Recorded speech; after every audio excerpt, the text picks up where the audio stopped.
People claim blood is thicker than water, but some blood is so toxic, you must drain it just to survive. I did not kill them. I did not even scream. I did something crueler. I showed them a world without me to clean up their mess. They assumed I ran away because I was weak, but I left to watch them eat each other alive once their host was gone. Trust me, my silence is louder than any scream. My name is Mark Smith. It is a name that sounds like it was generated by an algorithm designed to blend in, which suits me just fine. I am a 38-year-old systems risk analyst for Orion Dynamics, a corporation that technically does not exist on half the public maps you might find on the internet. My job is not about fixing computers. It is about identifying structural weaknesses in digital fortresses before they collapse. I spend my life looking for cracks in code for the tiny, invisible fractures that can bring down an entire network. I am good at it because I am rational. I do not rely on hope. I rely on data. I live my life in underground bunkers and temperature-controlled server farms. The air in these places is always scrubbed clean, smelling of ozone and anti-static dryer sheets. It is a cold, sterile environment, and I have always found comfort in that coldness. It makes sense. It follows rules. Unlike the life I built above ground in Chicago. For the past decade, I have been the load-bearing wall for a structure that was rotting from the inside out. I am referring to my family. There is Laura, my wife, a woman whose beauty I once thought was a prize I had earned through hard work. There is Kevin, my younger brother, a man who has never met a bad decision he did not immediately fall in love with. And then, there are my parents, the architects of my guilt. I funded everything. When Kevin racked up $12,000 in gambling debts to a bookie in the South Side, I paid it. I did not ask questions. I just wired the money because Mom cried and said they would break his legs. When my parents decided their old apartment was too drafty for their arthritis, I bought them a 3-bedroom ranch house in the suburbs. I paid the mortgage, the property tax, and the landscaping bills. And Laura lived a life that most people only see on Instagram. She drove a Range Rover I paid for. She wore clothes that cost more than my first car. I worked 80-hour weeks in windowless rooms so she could have brunch on Tuesdays and Pilates on Thursdays. I told myself this was what a man does. A man provides. A man protects. I was the responsible one, the successful one. I was the investment that paid dividends. I just never realized how literal that metaphor was until last Tuesday. I was in a secure facility in Nevada, 3 stories beneath the desert floor. It was 2 a.m. local time. I was running a diagnostic on a server cluster that handled encrypted transactions for government contractors. The room was loud with the hum of cooling fans, a white noise that usually helped me think. My personal phone was sitting on the metal desk next to my laptop. It vibrated once. It was a notification from the smart home system I had designed and installed in our Chicago house. It was not a standard motion alert. I had coded specific parameters for the system. It ignored the cat. It ignored the robotic vacuum. It only flagged movement that matched human heat signatures in restricted zones during specific hours. The notification said simply, "Motion detected." Living room. I picked up the phone. My first thought was a break-in. Chicago crime rates were up, and our neighborhood, despite the private security patrols, was not immune. I opened the app. The feed loaded instantly. The camera I had installed was hidden inside the smoke detector, a high-definition lens with night vision and audio capabilities that I had modified myself. It was illegal in 3 states, but I did not care about legality. I cared about security. I expected to see a man in a ski mask. I expected to see a shattered window. Instead, I saw my brother Kevin. He was not wearing a ski mask. In fact, he was not wearing anything at all, and neither was Laura. They were on the Italian leather sofa I had bought for $6,000 3 months ago. The image was crisp, the night vision rendering their skin in ghostly shades of green and gray. I sat there in the frozen air of the server room, my hand gripping the phone. I did not gasp. I did not throw the phone against the wall. My heart rate did not even spike. That is the training. When a system is breached, panic is the enemy. You assess the damage, you isolate the variable. I watched them. My brain processed the visual data with a terrifying detachment. I noted that Kevin had gained weight. I noted that Laura looked more passionate in those few minutes than she had been with me in 5 years. I could have called the landline. I could have triggered the house alarm to scare them. I could have called the police and claimed there was an intruder. I did none of those things. Instead, I tapped a sequence of commands into my phone to activate a subroutine I called the Ghost Protocol. I wrote the Ghost Protocol 2 years ago, mostly as an intellectual exercise. It kills all LED indicators on the recording devices. It bypasses the cloud storage logs, so there is no record of the upload on the user-facing dashboard. It routes the data directly to an encrypted private server I rent in Switzerland. And it maximizes the audio gain, filtering out background noise like the refrigerator, or the AC unit to capture human speech with crystal clarity. I put on my noise-canceling headphones. I needed to hear.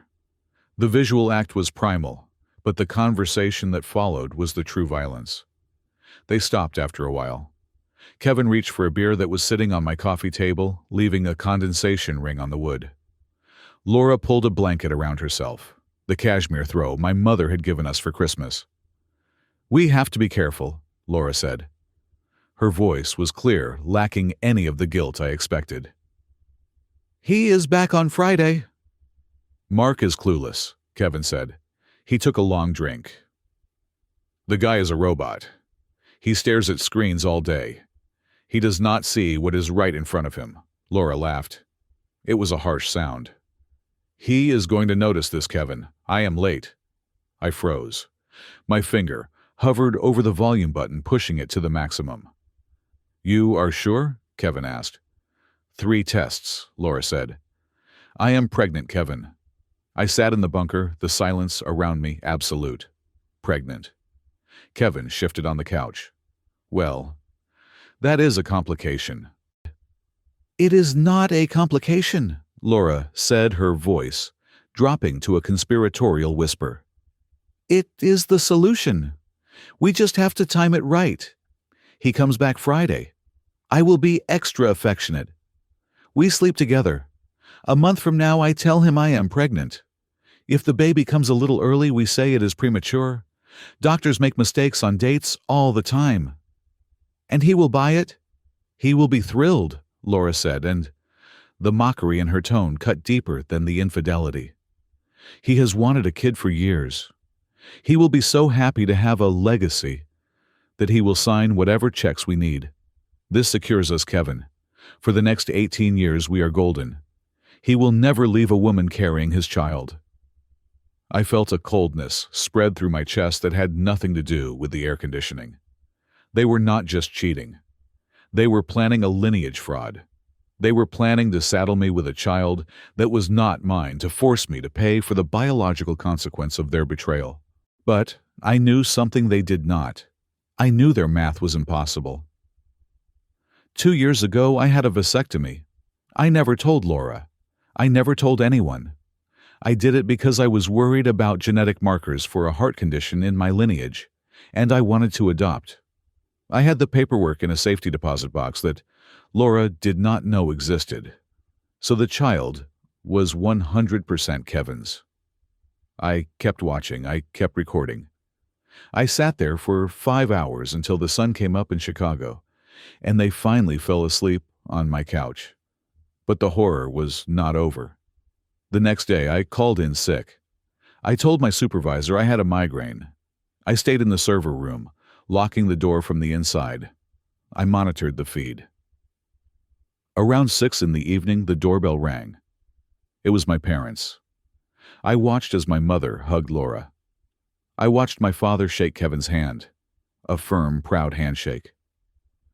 They sat down at the dining table. Laura had ordered takeout sushi. I watched them eat food purchased with my supplementary credit card. "Did you tell them?" Kevin asked, his mouth full. Laura nodded. She looked at my mother. "I am pregnant." I waited for the explosion. I waited for my mother, a woman who went to church every Sunday, to scream.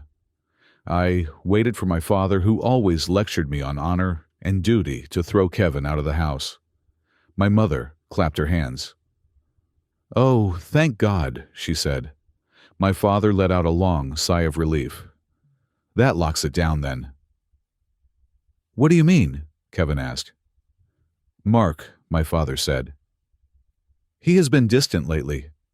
I was worried he was thinking about moving, or maybe cutting back on the support. He mentioned something about the market being unstable last Thanksgiving. If he leaves, or if he divorces you, Laura, we are all in trouble. The house, the car, Kevin's debts, it all goes away." "He is not going anywhere," Laura said confidently. "Not now. He is too responsible. If he thinks he has a son coming, he will work until he drops dead to provide for it." "Good," my mother said. She reached out and patted Kevin's hand. "You just make sure you keep your mouth shut, Kevin. Mark can never know. We need him. He is the only one of us who knows how to make real money. We cannot afford to lose the goose just because you two could not keep your hands off each other." "He is a resource," my father agreed. "We just have to manage him." I took off the headphones. I placed them gently on the desk. The realization hit me with the force of a physical blow. I was not a son. I was not a brother. I was not a husband. To these people, I was an asset class. I was a natural resource they were mining. They tolerated my personality, my absence, and my existence solely because I produced the capital required to sustain their parasite's existence. My mother knew. My father knew. They were not just condoning the affair. They were strategizing how to monetize it. They were willing to let me raise my brother's bastard child because it ensured the checks would keep clearing. I looked at the screens. The family I had sacrificed everything for was sitting in my house, eating my food and discussing my enslavement. I did not scream. I did not cry. A switch flipped inside my brain. It was the same switch I used when I identified a corrupted sector in a hard drive. You do not argue with a corrupted sector. You do not try to reason with it. You isolate it. You quarantine it. And then you format the drive. I turned off my work phone. I disabled the GPS tracker on my company vehicle. I had 48 hours before I was due back in Chicago. I sat in that freezing room, surrounded by the blinking lights of 1,000 servers. I pulled up a fresh terminal window on my laptop. I did not want to confront them. Confrontation is messy. Confrontation gives the enemy a chance to spin a narrative to beg to manipulate. I did not want an apology. I wanted an erasure. I began to type. I started outlining a plan that was not about revenge in the emotional sense. It was a systematic deconstruction of their lives. I would not just leave. I would vanish. And I would arrange the board so that when I removed my piece, their entire strategy would collapse upon itself. They wanted to manage me. They wanted to use me as a host. Fine. I would show them what happens to the parasite when the host dies. I worked through the night, fueled by black coffee and a cold, diamond-hard clarity. By the time the sun rose over the Nevada desert, the Mark Smith they knew was already gone. All that was left was the executioner. I parked my rental car 2 blocks away and walked the rest of the distance to my front door. It was Friday evening. The air in Chicago was thick with humidity, and I was about to give the performance of a lifetime. I had spent the last 48 hours in a cold server room effectively rewriting my soul, deleting the code for empathy, and replacing it with a script for retribution. Now it was showtime. When I unlocked the door, the house smelled of roasted chicken and expensive perfume. Laura was in the kitchen. She turned when she heard the latch click, her face composing itself into a mask of welcoming affection. It was a good mask. If I had not seen the infrared footage of her legs wrapped around my brother's waist on this very floor, I would have bought it. "Mark," she exclaimed, rushing over to hug me. "You are home early." I dropped my bag and wrapped my arms around her. I buried my face in her neck, not to smell her, but to hide the fact that my eyes were dead. "I could not wait another minute," I said, my voice muffled. The project wrapped up ahead of schedule. She pulled back her hands, resting on my chest. Her eyes were shimmering. She was winding up for the pitch. "I am so glad you are here," she said, her voice trembling with a rehearsed emotion. "I have news. Big news." I forced a smile, the muscles in my cheeks aching with the effort. "What is it?" She took my hand and placed it on her stomach. "I took a test this morning, and then I went to the doctor just to be sure. Mark, I am pregnant." The silence that stretched between us was shorter than a heartbeat, but in my mind, it lasted an eternity. I looked at her stomach. I thought about the vasectomy I had undergone 2 years ago at a private clinic in Indianapolis, a procedure I had paid for in cash, and kept off every insurance record. I thought about the doctor telling me my count was 0. Impossible. That was the word that should have come out of my mouth. Instead, I let my knees buckle. I let out a choke sound that could have been a sob. "Are you serious?" I whispered. "Laura, are you serious?" "Yes."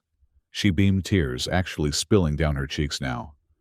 "It is a miracle. I know we stopped trying, but it happened. We are going to be parents." I picked her up and spun her around. I laughed, a loud, booming sound that bounced off the walls of the house I was planning to sell out from under her. "A baby!" I shouted. "My God, a baby!" I was not celebrating the child. I was celebrating the audacity, the sheer, unadulterated arrogance of their plan. They thought I was so desperate for a legacy that I would ignore basic biology. They were banking on my ignorance. It was insulting, but it was also perfect. It gave me the moral clearance to do absolutely anything. "We have to celebrate," I said, setting her down. "Call Kevin. Call Mom and Dad. Everyone needs to come over tonight." Laura hesitated for a fraction of a second, likely wondering if Kevin could keep his cool, but she nodded. "I will call them." 2 hours later, my dining room was full. My mother was crying, clutching a handkerchief and thanking Jesus. My father was pouring champagne, clapping me on the back, so hard it stung. And there was Kevin, my brother. He sat across from me, smiling that lazy, charming smile that had gotten him out of trouble his entire life. He raised his glass. "To the big brother," he said. "Finally joining the dad club. Proud of you, man." I looked him in the eye. I saw the mockery dancing deep in his pupils. He was toasting to his own virility, to his ability to cuckold the man who paid his rent. "I actually have something for you, Kevin," I said. I stood up and walked over to my briefcase. The room went quiet. I pulled out a small, heavy box wrapped in black velvet. I handed it to him. "What is this?" Kevin asked. "Open it." He lifted the lid. Inside sat a Rolex Submariner, the blue dial catching the light of the chandelier. It had cost me $12,000. I had bought it at the airport duty-free shop purely for this moment. Kevin's jaw dropped. "Mark, this is too much." "No, it is not," I said, placing a hand on his shoulder. I squeezed, just tightly enough to feel the structure of the bone underneath. "I know I am gone a lot. I know I am always working. It comforts me to know that you are around to look after Laura when I am not here. You really stepped up this last month, Kevin. You made sure she was not lonely. This watch is just a token of my appreciation for your time." The double meaning hung in the air, invisible to everyone but me. Kevin stared at the watch, greed warring with guilt. Greed won instantly. He put it on his wrist. "Thanks, Mark. Seriously.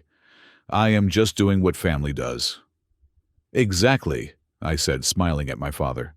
"Family looks out for family." I watched the relief wash over my parents. They exchanged a look. The cash cow was happy. The secret was safe. The investment was secure. The next morning, I initiated the financial demolition. I woke up early and made Laura breakfast in bed. Pancakes, fresh fruit coffee. I played the role of the doting, ecstatic father-to-be. "I have been thinking," I said, sitting on the edge of the bed as she ate. "With the baby coming, we need to secure our future. Really secure it." Laura looked up, syrup on her lip. "What do you mean?" "Orion Dynamics is offering a senior executive buy-in option," I lied. The lie flowed smoothly, lubricated by the credibility of my career. "It is a one-time opportunity to buy stock at a pre-market rate before the next quarterly earnings report. The analysts are predicting a 300% return within 6 months. If we do this, we could retire before the kid is in kindergarten." Laura's eyes widened. 300%? "Yes, but it requires a massive initial buy-in. I need to leverage everything, the house, the cars, the savings. I need to consolidate it all into a liquid holding to purchase the equity blocks." She hesitated. "That sounds risky, Mark. Leveraging the house." "It is only for 30 days, I assured her. "Once the stock splits, we pay off the mortgage entirely. We would own this place free and clear.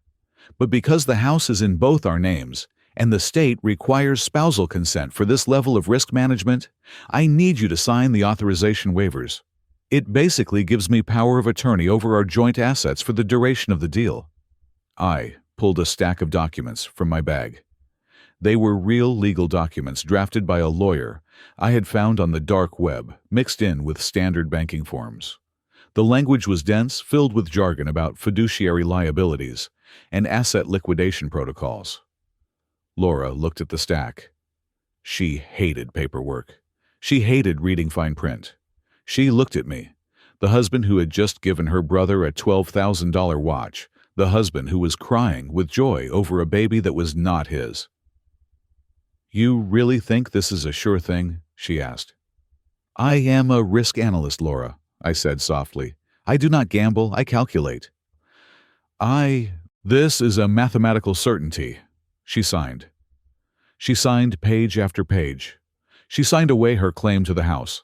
She signed a waiver that allowed me to drain our joint savings account without dual authentication. She signed a document that acknowledged she was aware the funds were being moved to high-risk international investment vehicles. She literally signed her own eviction notice, and then she asked me if we could go shopping for cribs later. "Absolutely," I said, gathering the papers. "Let me just go to the home office and file these." I went into my office and locked the door. I did not file them with Orion Dynamics. I logged into a secure terminal. Within 45 minutes, I had liquidated our savings, the emergency fund, and the investment portfolio. I converted the funds into Monero and other privacy-focused cryptocurrencies, tumbling them through a series of digital mixers to obscure the trail. From there, the money was routed to 3 separate shell companies, registered in the Cook Islands and Nevis jurisdictions, that do not recognize U.S. court judgments easily. I left the checking account with exactly $500. Enough for groceries, not enough for a lawyer. But I needed more than just financial ruin. I needed ammunition. I had hired a private investigator 2 days prior, a man named Miller, who operated out of a strip mall in Gary, Indiana. Miller was expensive, costing me $200 an hour, but he was efficient. While Laura was looking at baby clothes online in the living room, my encrypted email pinged. It was the preliminary report from Miller. I opened the file. The photos were high resolution. They showed Kevin and Laura in my car, parked in a secluded lot near the forest preserve. They showed them entering a motel on the outskirts of the city, on 3 separate occasions. But the most damning photo was taken right in my parents' backyard. They were kissing my mother, visible in the kitchen window in the background, washing dishes. She had a clear line of sight. She had seen them. Miller had dug deeper, just as I asked. The report included a credit check and a background scrub on Kevin. I knew Kevin gambled, but I had assumed it was sports betting or poker. I was wrong. The report detailed Kevin's association with a loan shark organization run by an Eastern European syndicate operating out of a trucking company in South Chicago. Kevin owed them $85,000. The interest was compounding at 10% a week. There was a transcript of a text message exchange Miller had intercepted from Kevin's phone, likely using a cloned SIM card or a Stingray device. Miller operated in the gray areas, which is why I hired him. Message from unknown number.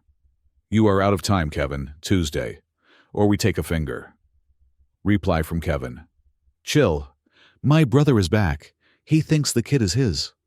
I am going to get a payout soon. He is good for it. I will have your money in a month. Just wait. I leaned back in my chair. The puzzle pieces snapped together with a satisfying click. This was not just about sex. It was about survival. Kevin was a drowning man, and he had decided to use me as his life raft. The baby was his insurance policy. He planned to guilt me into helping the family once the grandchild arrived, using the baby's needs to siphon money to pay off the sharks. My parents were not just protecting a shameful secret. They were trying to keep Kevin from getting killed. They were willing to sacrifice my life, my resources, and my dignity to clean up the mess their golden child had made.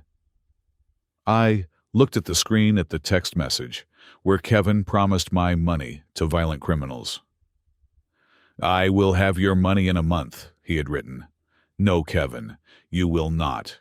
I closed the laptop. I could hear Laura humming in the other room. It was a lullaby. The irony was suffocating. I stood up and walked to the window, looking out at the manicured lawn I paid for. The trap was set. The assets were gone. The evidence was secured. Now I just had to wait for the checkmate. I had promised them I would fix the financial situation, and I would. I was going to liquidate everything, just like I said. They just didn't realize that when I said liquidate, I meant evaporate. I walked back out to the living room, a bright plastic smile plastered on my face. Honey, I said, how about that crib shopping? I want to buy the most expensive one they have. Tuesday evening arrived and I walked through the front door, looking like a man who had just watched his career implode. I had loosened my tie, messed up my hair, and even splashed a little water on my face to simulate a cold sweat. I was not just a systems analyst anymore. I was an actor on the grandest stage of my life. Laura was in the kitchen scrolling through her phone, probably looking at nursery themes. She looked up, expecting the usual greeting, but stopped when she saw my face. Mark? She asked, her voice tight. What is wrong? Turn off your phone, I said, my voice low and urgent. Do it now. Take the battery out if you can, or just put it in the microwave. We cannot be heard. Fear is a powerful motivator. Laura did not ask questions. She threw her iPhone into the microwave and slammed the door. Mark, you are scaring me. What is happening? I slumped onto a bar stool, burying my face in my hands. It is Orion, I said. The Department of Defense launched an audit this morning. They are alleging that some of our encryption keys were sold to foreign entities. It is a federal investigation. RICO charges, espionage. It is a nightmare. What does that mean for us? She asked. I looked up, my eyes wide with feigned panic. It means they are freezing assets. They are going to lock down the accounts of every senior analyst within 24 hours to prevent capital flight. They will seize everything, Laura. The bank accounts, the investments, the cars, even the house.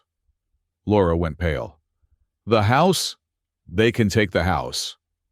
It is considered proceeds of crime until proven otherwise, I lied.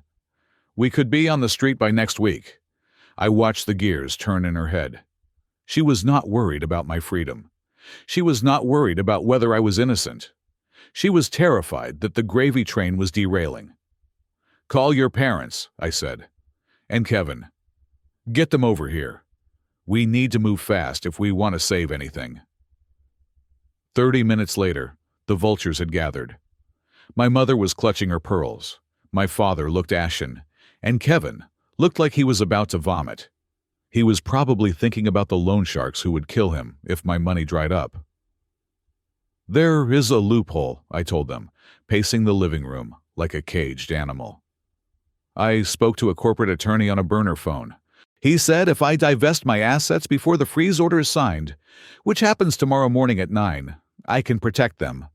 But I cannot transfer them to you, Laura. Since we are married, your assets are liable to be seized too. So what do we do? My father demanded. We cannot lose this house, Mark. We cannot lose the equity. We transfer it to a third-party trust, I explained. I have set up a holding company called Safe Harbor Holdings. We sign the house and the cars over to this company tonight. I will list Mom and Dad as the primary beneficiaries of the trust. That way, legally, the property belongs to them, not me. The government cannot touch it. Once the investigation clears in a year or two, we transfer it back. It was the perfect bait. I was offering them legal ownership of my property. I was handing them the keys to the kingdom. We need to sign now, I said, slapping a stack of documents onto the coffee table. The notary is a friend of mine. He backdated the timestamps. We just need signatures. My father reached for the pen first. He did not read the dense legal text.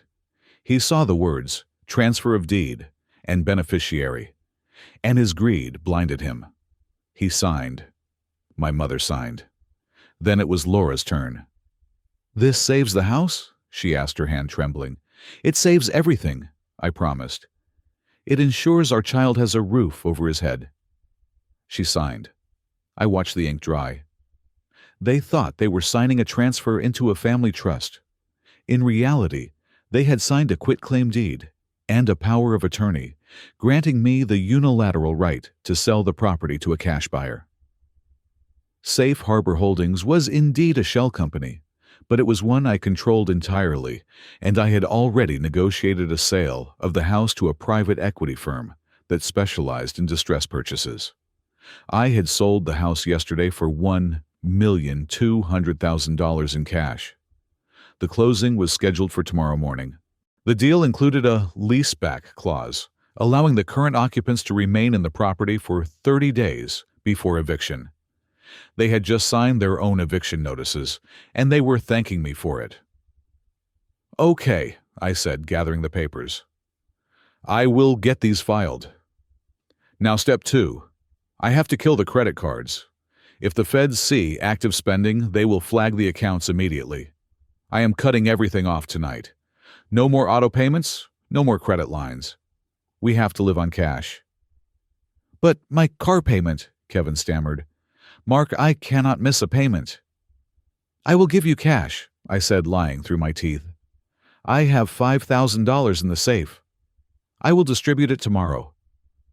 For now, the cards are dead. Do not try to use them. It will trigger a federal alert. They nodded obediently. I had just severed their financial lifelines, and they believed it was for their own protection. The next morning, I went to a frantic meeting with the lawyers. In reality, I went to a shared workspace downtown, logged into the secure portal, and finalized the sale of the house. The wire transfer hit my offshore account at 11 in the morning. $1,200,000. Combined with the liquidated investments from the previous days, I was sitting on nearly $3 million, all of it converted into untraceable cryptocurrency and parked in cold storage wallets. I spent the afternoon creating a digital decoy. I knew that when I vanished, they would look for me. I needed them to look in the wrong direction. I used a VPN to bounce my signal through a server in Seattle. I spent hours browsing apartment listings in the Pacific Northwest. I filled out online inquiries for jobs at Microsoft and Amazon, using a resume that was slightly tweaked but recognizable. I even sent an email from my personal account to a generic inquiry address at a Seattle real estate agency asking about schools in the area. I left these tabs open on the family iPad. I knew Laura would snoop. She always did. When she saw them, she would assume I was planning to move us there after the investigation blew over. She would tell the police I went to Seattle. The final piece of the puzzle was the most personal. 2 weeks ago, right after I announced the fake stock buy-in, I had convinced Laura to undergo an amniocentesis.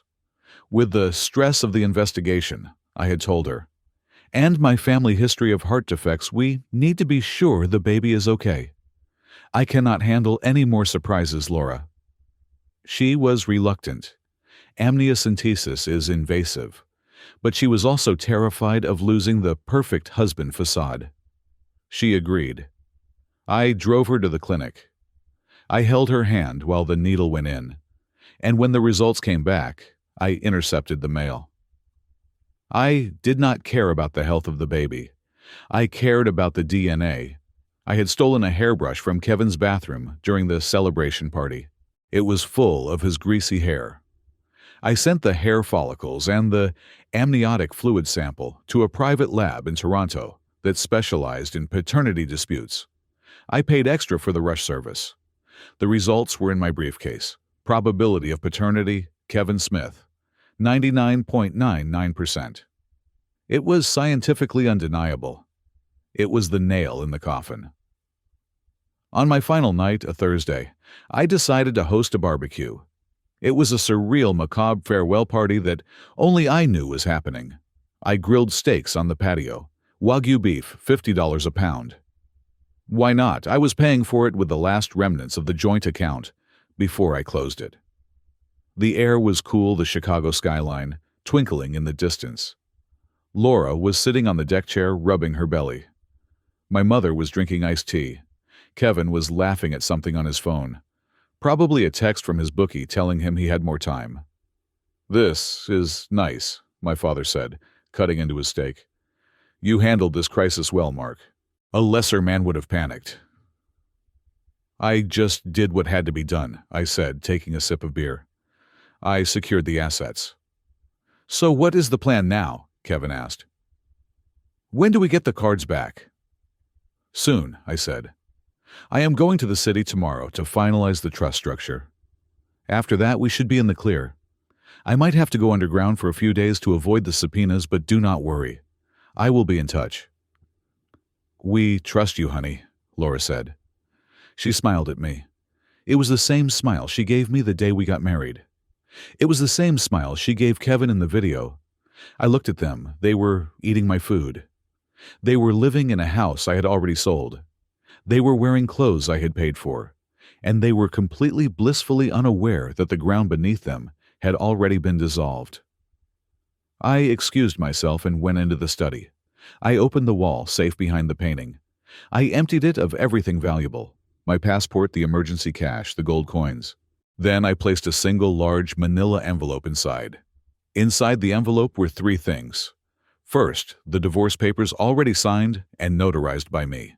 Second, the paternity test results with the words 99.99% highlighted in neon yellow marker. Third, a printed stack of high-resolution photos from the hidden camera. Kevin and Laura on the couch. Kevin and Laura in the car. The timestamps were clearly visible. I closed the safe. I punched in a new code. Then, I activated the time lock mechanism. I set it for 72 hours. The safe would not open until Sunday evening. By then, I would be a ghost. I walked back out to the patio. "Everything okay?" Laura asked. "Perfect," I said. "I just had to lock away some sensitive files. For your protection." I sat down and finished my steak. It was the best meal I had ever eaten.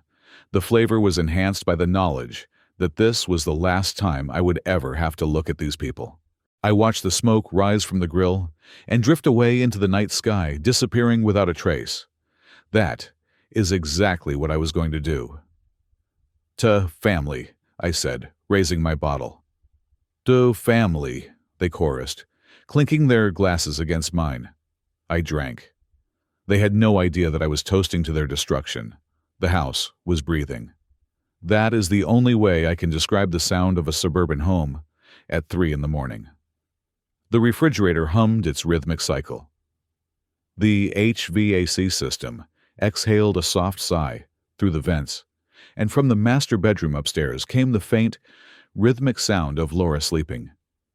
She was probably dreaming about nursery colors or the new life she thought she'd secured.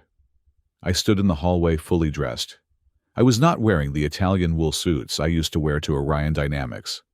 I was wearing heavy canvas work pants, a flannel shirt, and steel-toed boots I had broken in over the last 2 days while hiding in the basement. I did not have a suitcase.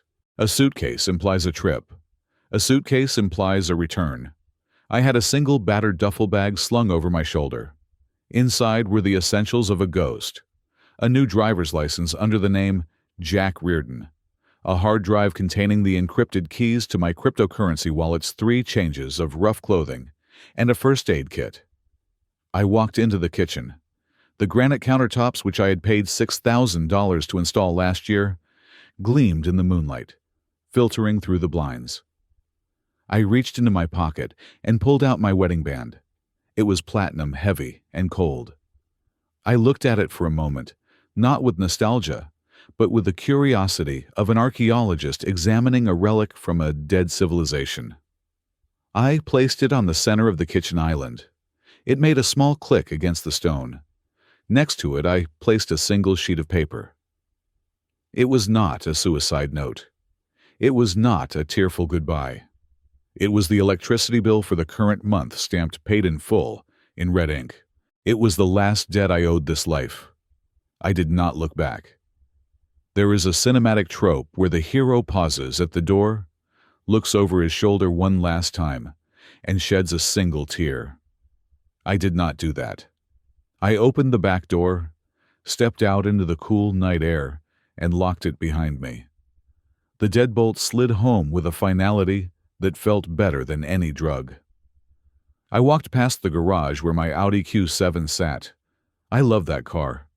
It had heated seats and a sound system that could make you feel like you were in a concert hall. But the Audi was a beacon. It was registered, tracked, and conspicuous. I walked 2 streets over to a public parking spot near the community park. Sitting there under the yellow haze of a street lamp was a 10-year-old Ford F-150. It was rusted around the wheel, wells dented on the tailgate, and smelled of old oil and tobacco. I had bought it for $4,000, cash from a guy on Craigslist 3 days ago using a burner phone and a fake name. I got in. The engine turned over with a rough cough, then settled into a steady, reliable growl. It was an ugly sound. It was the most beautiful music I had ever heard. I drove south, away from the city center, away from the cameras, away from the life of Mark Smith. 10 miles out of town, I crossed a bridge over the Des Plaines River. The water below was black and sluggish. I pulled over to the emergency lane. I took my iPhone, the device that held my emails, my contacts, my photos, my entire digital footprint, and I walked to the railing. I did not throw it immediately.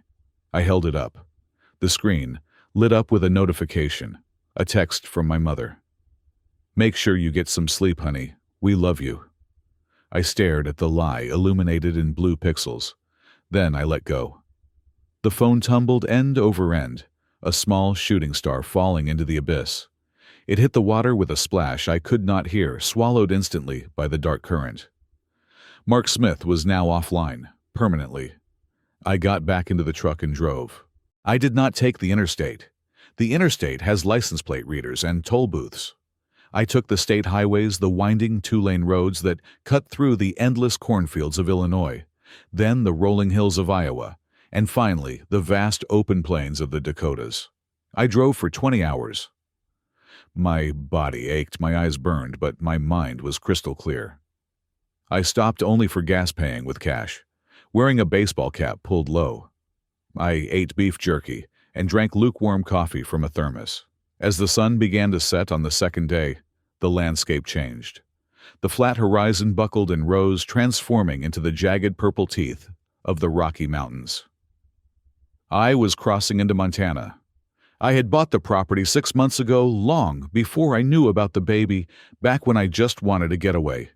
I had purchased it through a limited liability company registered in Wyoming, which was owned by another LLC in Nevada. It was a bureaucratic maze that would take the FBI months to unravel, let alone a local divorce lawyer. The cabin was 40 miles from the nearest town. It sat at the end of a dirt road that looked more like a deer trail. It was small, built of rough-hewn logs with a metal roof that had seen better days. There was no internet.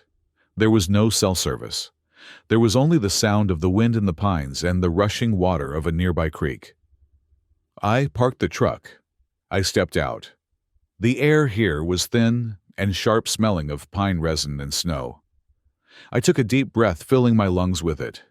For the first time in 38 years, I was not breathing specifically to keep my body alive for someone else's benefit. I was just breathing. Back in Chicago, the sun was rising over a different world. Laura woke up at 7 in the morning. She reached for the other side of the bed, expecting to find my shoulder. She found cool sheets. She sat up, rubbing her eyes. "Mark," she called out. The house was silent. She got out of bed and checked the bathroom. Empty. She checked the closet. My suits were there. My shoes were there. She frowned. Maybe I had gone into the office early to deal with the investigation. She went downstairs to the kitchen. She saw the ring on the counter. She picked it up. She turned it over in her fingers. The inscription inside read, "Forever Laura." A cold prickle of unease started at the base of her neck. She picked up the electricity bill. She turned it over, looking for a note. There was nothing, just the receipt of payment. She grabbed her phone and dialed my number. "The number you have reached is no longer in service. Please check the number and try your call again." She dialed again. Same recording. Panic is a slow creeper. It does not hit all at once. It starts with confusion. She called my office. The receptionist at Orion Dynamics answered. "Hi, this is Laura Smith, Mark's wife. Is he in yet?" "Oh, hello, Mrs. Smith," the receptionist said, sounding confused. "No, Mark isn't here. Actually, he put in for a 2-week personal leave starting today. He sent the email late last night. Is everything okay?" "Personal leave?" Laura repeated. Yes, everything is fine. I just forgot." She hung up. Her hands were shaking. "Why would I leave my ring? Why would I disconnect my phone?" She tried to rationalize it. Maybe I was stressed. Maybe I went for a drive to clear my head before the legal storm hit. Mark was always so dramatic about work. He would be back by dinner. She went about her day, but the unease grew like a tumor. At noon, she went to the grocery store. She filled a cart with organic vegetables and prenatal vitamins. She swiped the platinum credit card I had given her. Declined. She frowned and swiped it again. Declined. Contact issuer. "Do you have another card?" The cashier asked, a line of impatient customers forming behind her. Laura pulled out the debit card for our joint account. She swiped it. Declined. Insufficient funds. "That is impossible," Laura snapped. "There is plenty of money in there."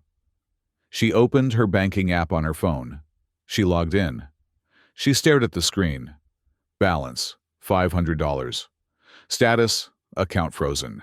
She dropped her phone. The screen cracked against the linoleum floor. 10 minutes later, her phone rang. It was Kevin. "Laura!" Kevin's voice was high-pitched, bordering on hysterical. "My card is dead. The gas station just cut up my card. And the repo man is here. They are hooking up my car, Laura. They said the lease payments bounced. Where is Mark? You need to call Mark right now." "I don't know," Laura whispered, standing in the parking lot of the grocery store, her groceries abandoned inside. "I don't know where he is." By 4 in the afternoon, the entire family was gathered in my living room. The atmosphere was not one of concern for a missing person. It was the frantic terror of parasites, realizing the host had died. "He cleaned it out." My father was pacing, his face red. "He moved the money. He said he was putting it in a trust." "Maybe he did," my mother said, her voice trembling. "Maybe this is part of the plan to hide it from the feds. He said he had to make it look real, remember?" "He left his ring, Mom!" Laura screamed. She threw the platinum band onto the coffee table. It bounced and landed on the rug. "People don't leave their wedding rings when they are just hiding money." "Call the police," Kevin shouted. "We have to report him missing." If he is missing, we can get access to the accounts, right? We don't know where the accounts are, my father yelled back. He put it all in crypto and shell companies. We signed the papers giving him total control. The arguing escalated. Blame was thrown like grenades. Kevin blamed Laura for not keeping me happy. Laura blamed Kevin for being a leech. My parents blamed both of them for risking the investment. And then from the study down the hall came a mechanical whirring sound. The room went silent. What was that? My mother asked. Laura looked toward the hallway. The safe, she whispered. Mark has a time-lock safe in the wall. He put something in there last night. They rushed to the study. The painting had swung outward. The heavy steel door of the safe had popped open just an inch. Laura fell to her knees in front of it. Her hands were shaking so badly she could barely grip the handle. Money, she muttered. Please let it be the cash. He said he put $5,000 in here. She pulled the door open. The safe was empty, save for a large manila envelope. Laura grabbed it. It felt light, too light to be stacks of cash. She tore the top off. She pulled out the first document. It was a sleek, stapled packet. Petition for dissolution of marriage. Her name was listed as the respondent. My name as the petitioner. He is divorcing me? She gasped. Why? We just the baby. She reached into the envelope again. She pulled out the second document. It was a single sheet from Genetics North Laboratory. She read it. Her eyes bulged. Her breath hitched in her throat, making a horrible wheezing sound. Subject: prenatal paternity test via amniocentesis. Putative father: Kevin Smith. Probability of paternity: 99.99%. Laura dropped the paper as if it were burning her skin. It floated down to the floor, landing face up. Kevin looked down. He read his name. He read the percentage. The color drained from his face so fast he looked like a corpse. Oh no, he whispered. Oh God. My father snatched the paper from the floor. He read it. He looked at Kevin, then at Laura. The realization hit him.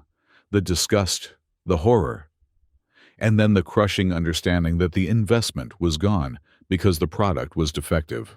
You idiots, my father hissed. You stupid, greedy idiots. Laura reached into the envelope one last time. Her fingers brushed against glossy photo paper. She pulled out the stack of photographs. The first one showed her and Kevin on the couch.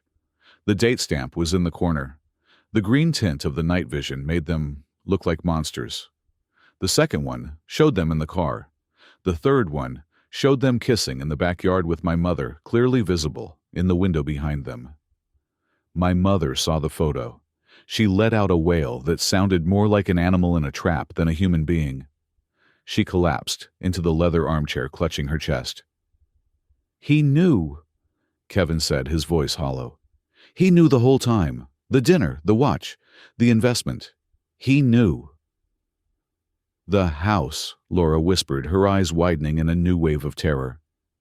He made us sign the house over to a trust. He sold it, my father said, sinking onto the floor. He didn't put it in a trust, he sold it. We signed the deed. We don't own this house. We don't own anything. The silence that followed was heavy, suffocating, and absolute. They were standing in a house that wasn't theirs, staring at the evidence of their own sins, realizing that the man they had treated as a fool had just played them like a fiddle and left the building. And 1,000 miles away, in a cabin surrounded by darkness and pine trees, I struck a match. I lit the wood stove. I watched the flames catch the kindling, the orange light dancing in the small room. I was alone. I had no money in my pocket, only digital keys in my head. I had no family. I had no name. I sat back in the creaky wooden chair and listened to the fire crackle.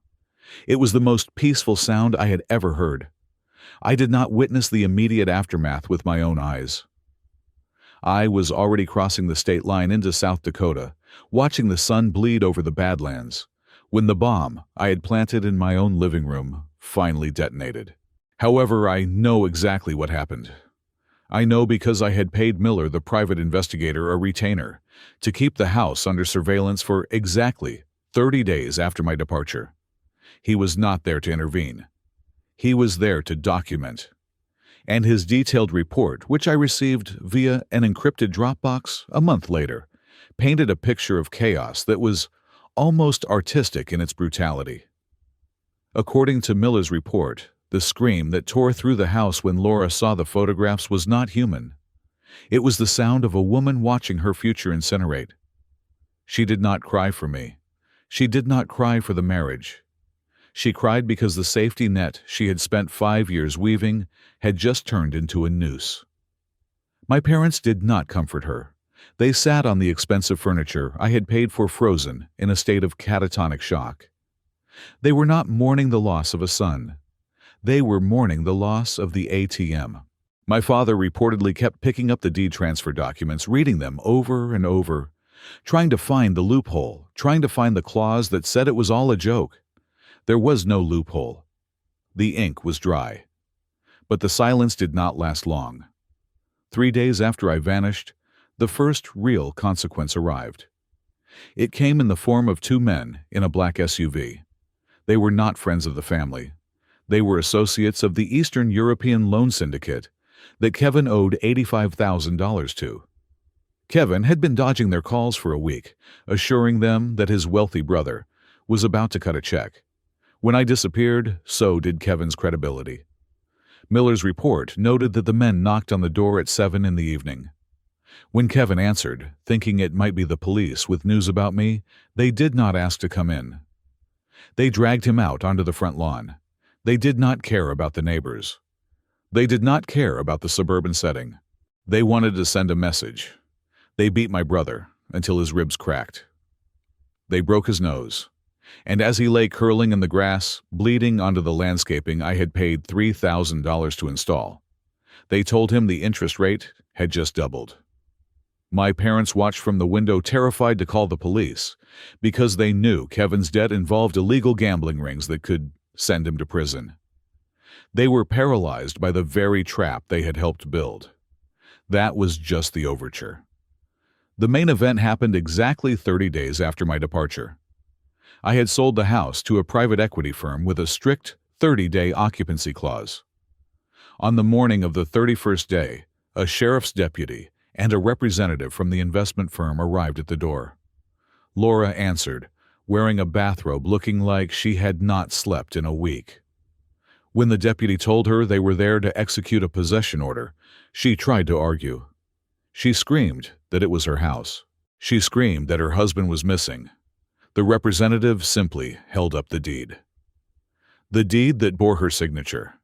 The deed she had signed because she was too greedy to read the fine print. They were given 2 hours to vacate. Miller described the scene as a pathetic exodus. They could not take the furniture because it was included in the sale of the house. They could only take their clothes and personal items. My mother was weeping, clutching her collection of porcelain figurines. My father was shouting at the movers. Kevin, his face still bruised and swollen, was limping back and forth to his car, which was parked down the street because the driveway was blocked by the sheriff. They left the house in a convoy of defeat. And because they had nowhere else to go, they did what desperate people do. They consolidated. Laura moved into my parents' house. My parents lived in a modest 3-bedroom ranch in a subdivision that had seen better days. It was small. It was cramped. It was now a pressure cooker containing 4 volatile elements: a bitter mother, a financially ruined father, a violent and indebted brother, and a pregnant, disgraced sister-in-law. The toxicity was immediate. My mother, the same woman who had clapped her hands in delight when she found out about the affair because it secured the asset, now needed a scapegoat. She found one in Laura.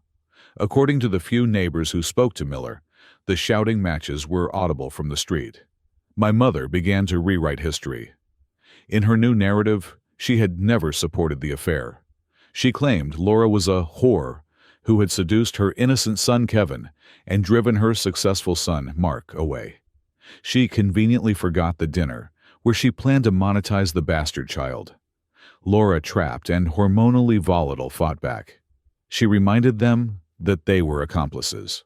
She reminded them that they had eaten my food and spent my money. But facts do not matter to people who are drowning. They just want to climb on top of someone else to get a breath of air.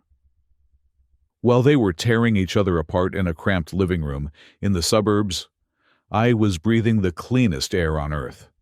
I was no longer Mark Smith. I was Jack Reardon. I had settled into the cabin in Montana. It was a rough life, and I loved every second of it. I spent my days reinforcing the structure, chopping wood for the stove, and clearing the brush around the property. My hands, once soft from typing on keyboards, grew calluses. My skin, once pale from fluorescent lights, turned brown from the high-altitude sun. I found a job at a local farm equipment repair shop. The owner, a man named Old Man Henderson, did not ask about my past. He only cared that I knew how to fix a hydraulic line and that I showed up on time. I spoke little. I worked hard. In a town like this, that was enough to earn respect. I also got a dog. I found him at the local shelter, a scruffy black-haired mix that looked like he had been through a war. I named him Buster. He was loyal, quiet, and asked for nothing but a warm place to sleep. He was the best roommate I had ever had. But I was not completely disconnected. I had one tether left to the old world, a tether I maintained for strategic purposes. I had hired a high-profile divorce attorney in Chicago, a woman named Sarah Jenkins, who was known for being a shark in the courtroom. I communicated with her exclusively through an encrypted email server. She was the only person on the planet who knew I was alive, and she was bound by attorney-client privilege to keep that secret. Laura, in a last-ditch effort to get money, tried to file a lawsuit for spousal support and abandonment. She claimed I had left her destitute while she was pregnant with my child. She went on local news, crying fake tears, painting herself as the victim of a cruel, mentally unstable husband who had snapped. Jenkins did not even have to speak in court. She simply filed a motion to dismiss and attach the evidence I had left in the safe. The DNA test was the nuclear option.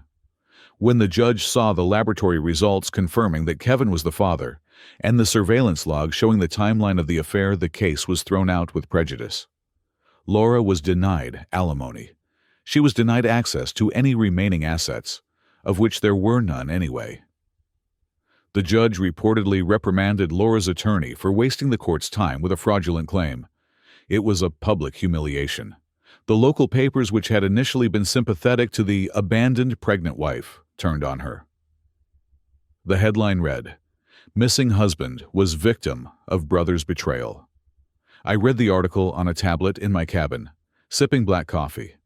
It felt like reading a story about a stranger. But the most satisfying part was not the legal victory. It was the digital ghost I had left behind. I had kept the SIM card from my old phone, inserting it into a GSM modem connected to my laptop. I never answered calls, but I could read the text messages.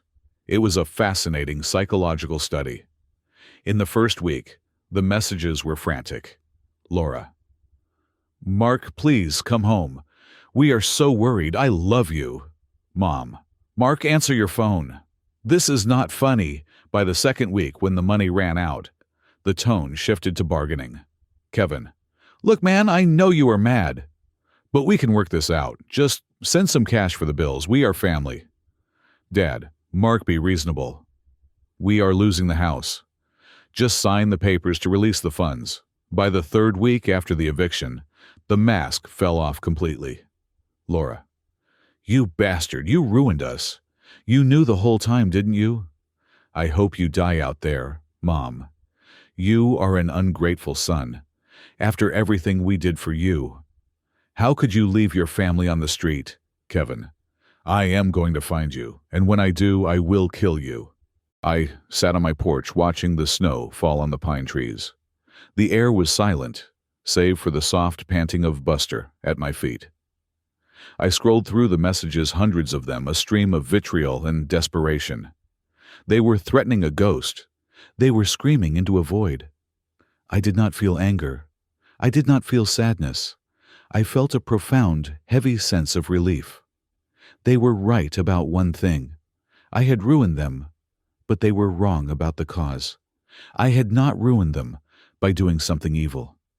I had ruined them simply by stopping the good I was doing. I had removed the prop that was holding up their rotting house, and gravity had done the rest. I closed the laptop. I stood up and stretched.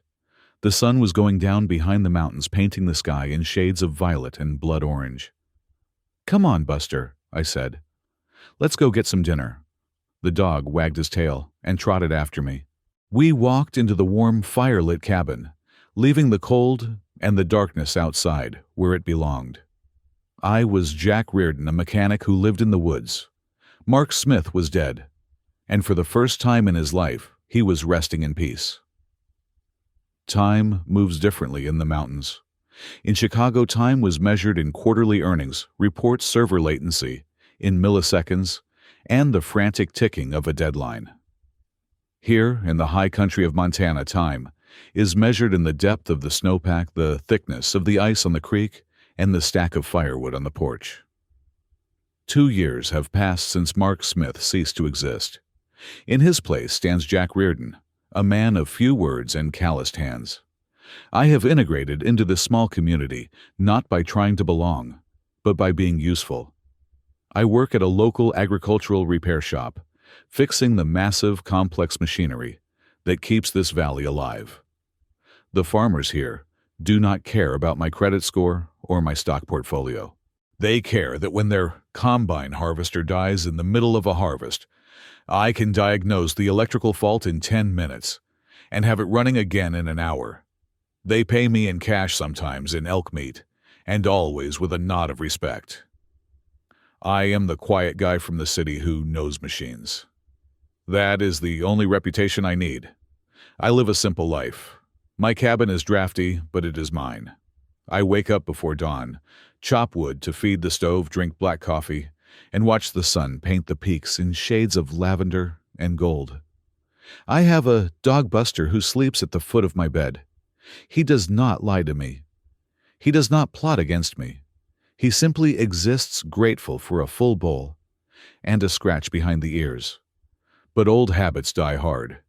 You cannot spend 20 years as a risk analyst and simply turn off that part of your brain. I still have the skills. I still have the access. And in the quiet hours of the night when the wind howls against the logs, I open my laptop. I route my connection through a dozen encrypted nodes, and I look through the digital window at the wreckage I left behind. It is a gruesome sight. It is like watching a car crash in the slow-motion frame by agonizing frame. The family I cut loose has not learned to swim. They are sinking, and they are dragging each other down into the black water. My father was the first to crumble. The stress of the eviction combined with the sudden disappearance of his financial safety net broke him physically. 6 months after I left, he suffered a minor stroke. It was not enough to kill him, but it was enough to leave him with a limp and a slur. The report from the hospital, which I accessed through a back door in their billing system, listed chronic hypertension and stress-induced ischemia as the causes.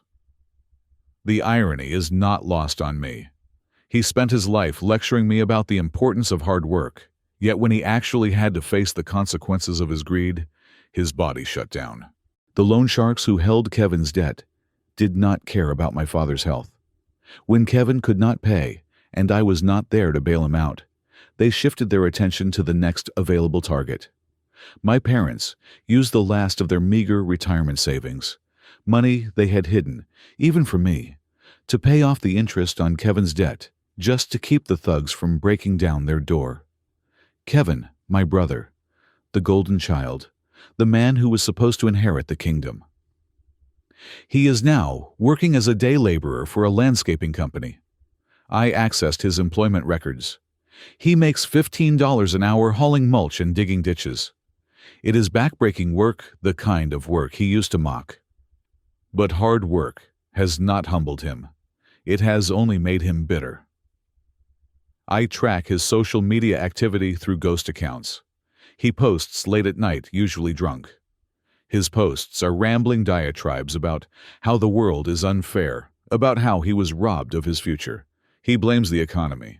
He blames the government. But mostly, he blames me. He tells anyone who will listen at the local dive bar that his brother was a psychopath who stole the family fortune and ran away. He has constructed a reality where he is the victim, a martyr, crucified by my selfishness. He drinks cheap whiskey to numb the reality that he is a 35-year-old man living in his parents' basement, sleeping on a mattress on the floor because there is no room for a bed. And then there is Laura. The woman who wanted to secure a legacy has indeed created one, but it is a legacy of sorrow. The baby was born 7 months after I left. It is a boy. I have seen photos of him on Laura's private Facebook page, which took me less than 30 seconds to bypass. He looks like Kevin. The resemblance is undeniable. But the child is sickly. He was born prematurely, likely due to the immense stress Laura was under during the pregnancy.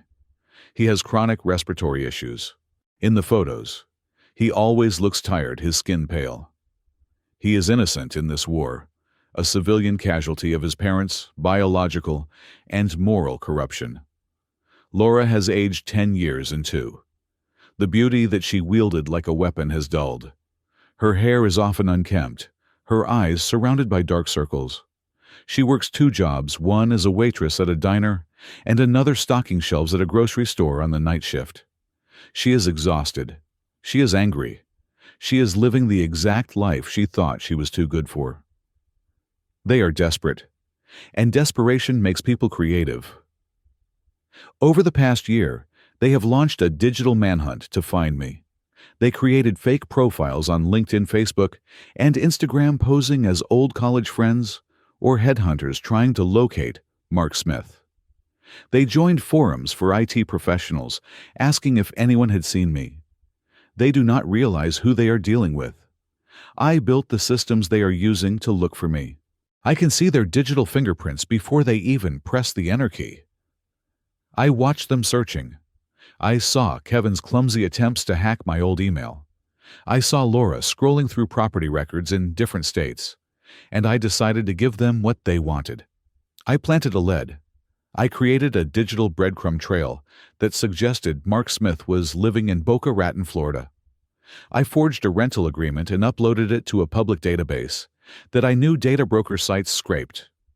I created a fake credit card hit at a liquor store in Miami. It was a cruel trick, perhaps, but they were hunting me. I had the right to misdirect the predators. I watched the fallout through the digital transom. Kevin took the bait. He borrowed $500 from a payday lender at an exorbitant interest rate and bought a bus ticket to Florida. He spent 2 weeks scouring Miami and Boca Raton, sweating in the humidity, showing my picture to strangers, burning through money he did not have. He found nothing, because there was nothing to find. He returned to Chicago, broken, poorer, and more furious than before. I felt a cold satisfaction as I watched his GPS signal move back north on the bus route. It was a tactical victory. It drained their resources and morale. It taught them that chasing a ghost is an expensive hobby. But the silence of the mountains was broken yesterday in a way I did not anticipate. I have a burner phone that I keep for emergencies. The number is known only to my lawyer and the emergency services. I keep it in a drawer in the kitchen. It buzzed. I froze. I was cutting an apple with a paring knife. The sound was alien in the quiet cabin. I walked over and picked it up. It was a text message. The number was unfamiliar, a prepaid burner code from the Chicago area. Dad is dying. The doctors say it is a matter of days. He had another stroke. He wants to see you.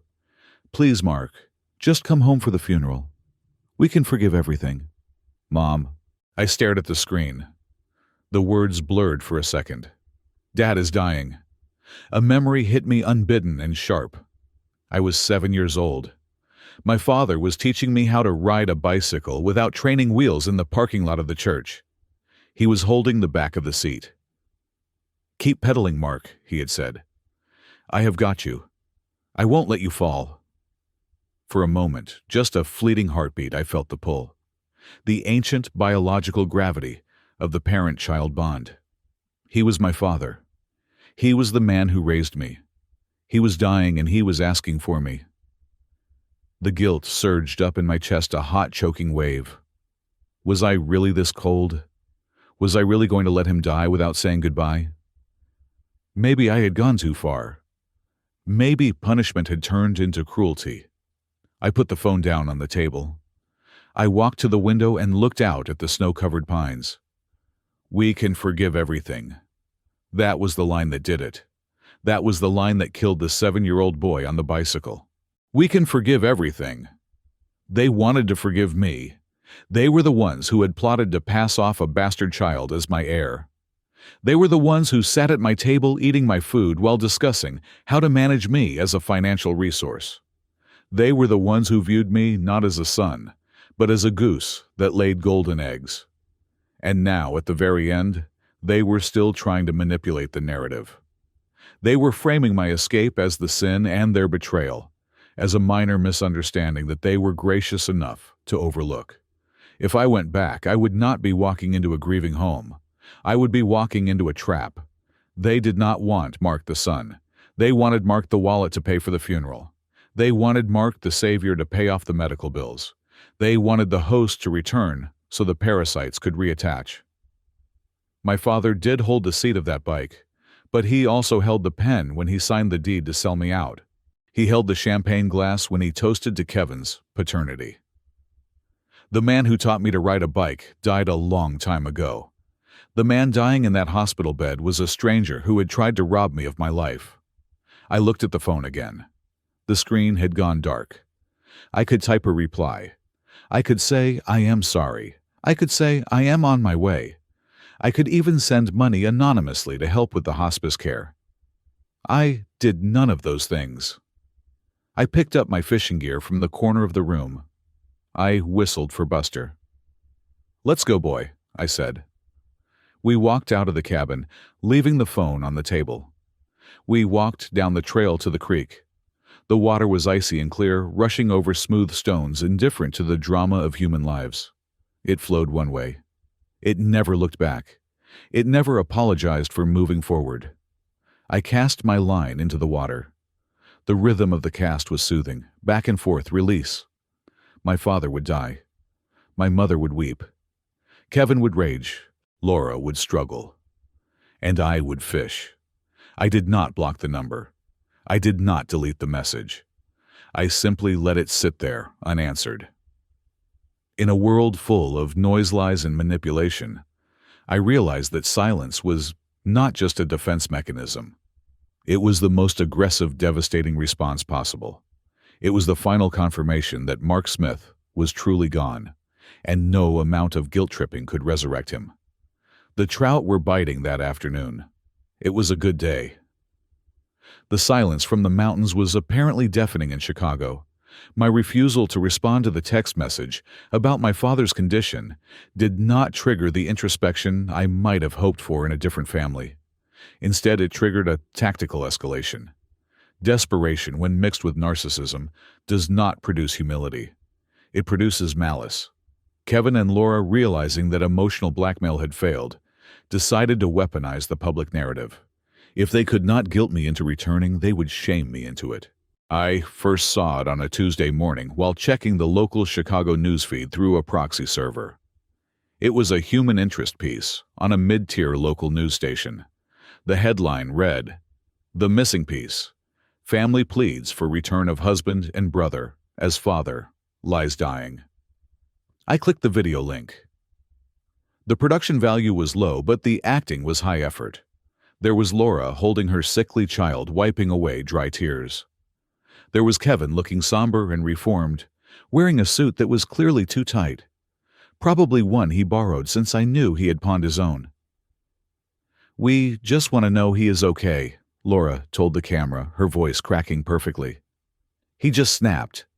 He left us with nothing. No money, no food, a baby on the way. We think he had a mental breakdown. "Mark, if you are watching this, please come home. Dad needs you." It was a masterclass in gaslighting.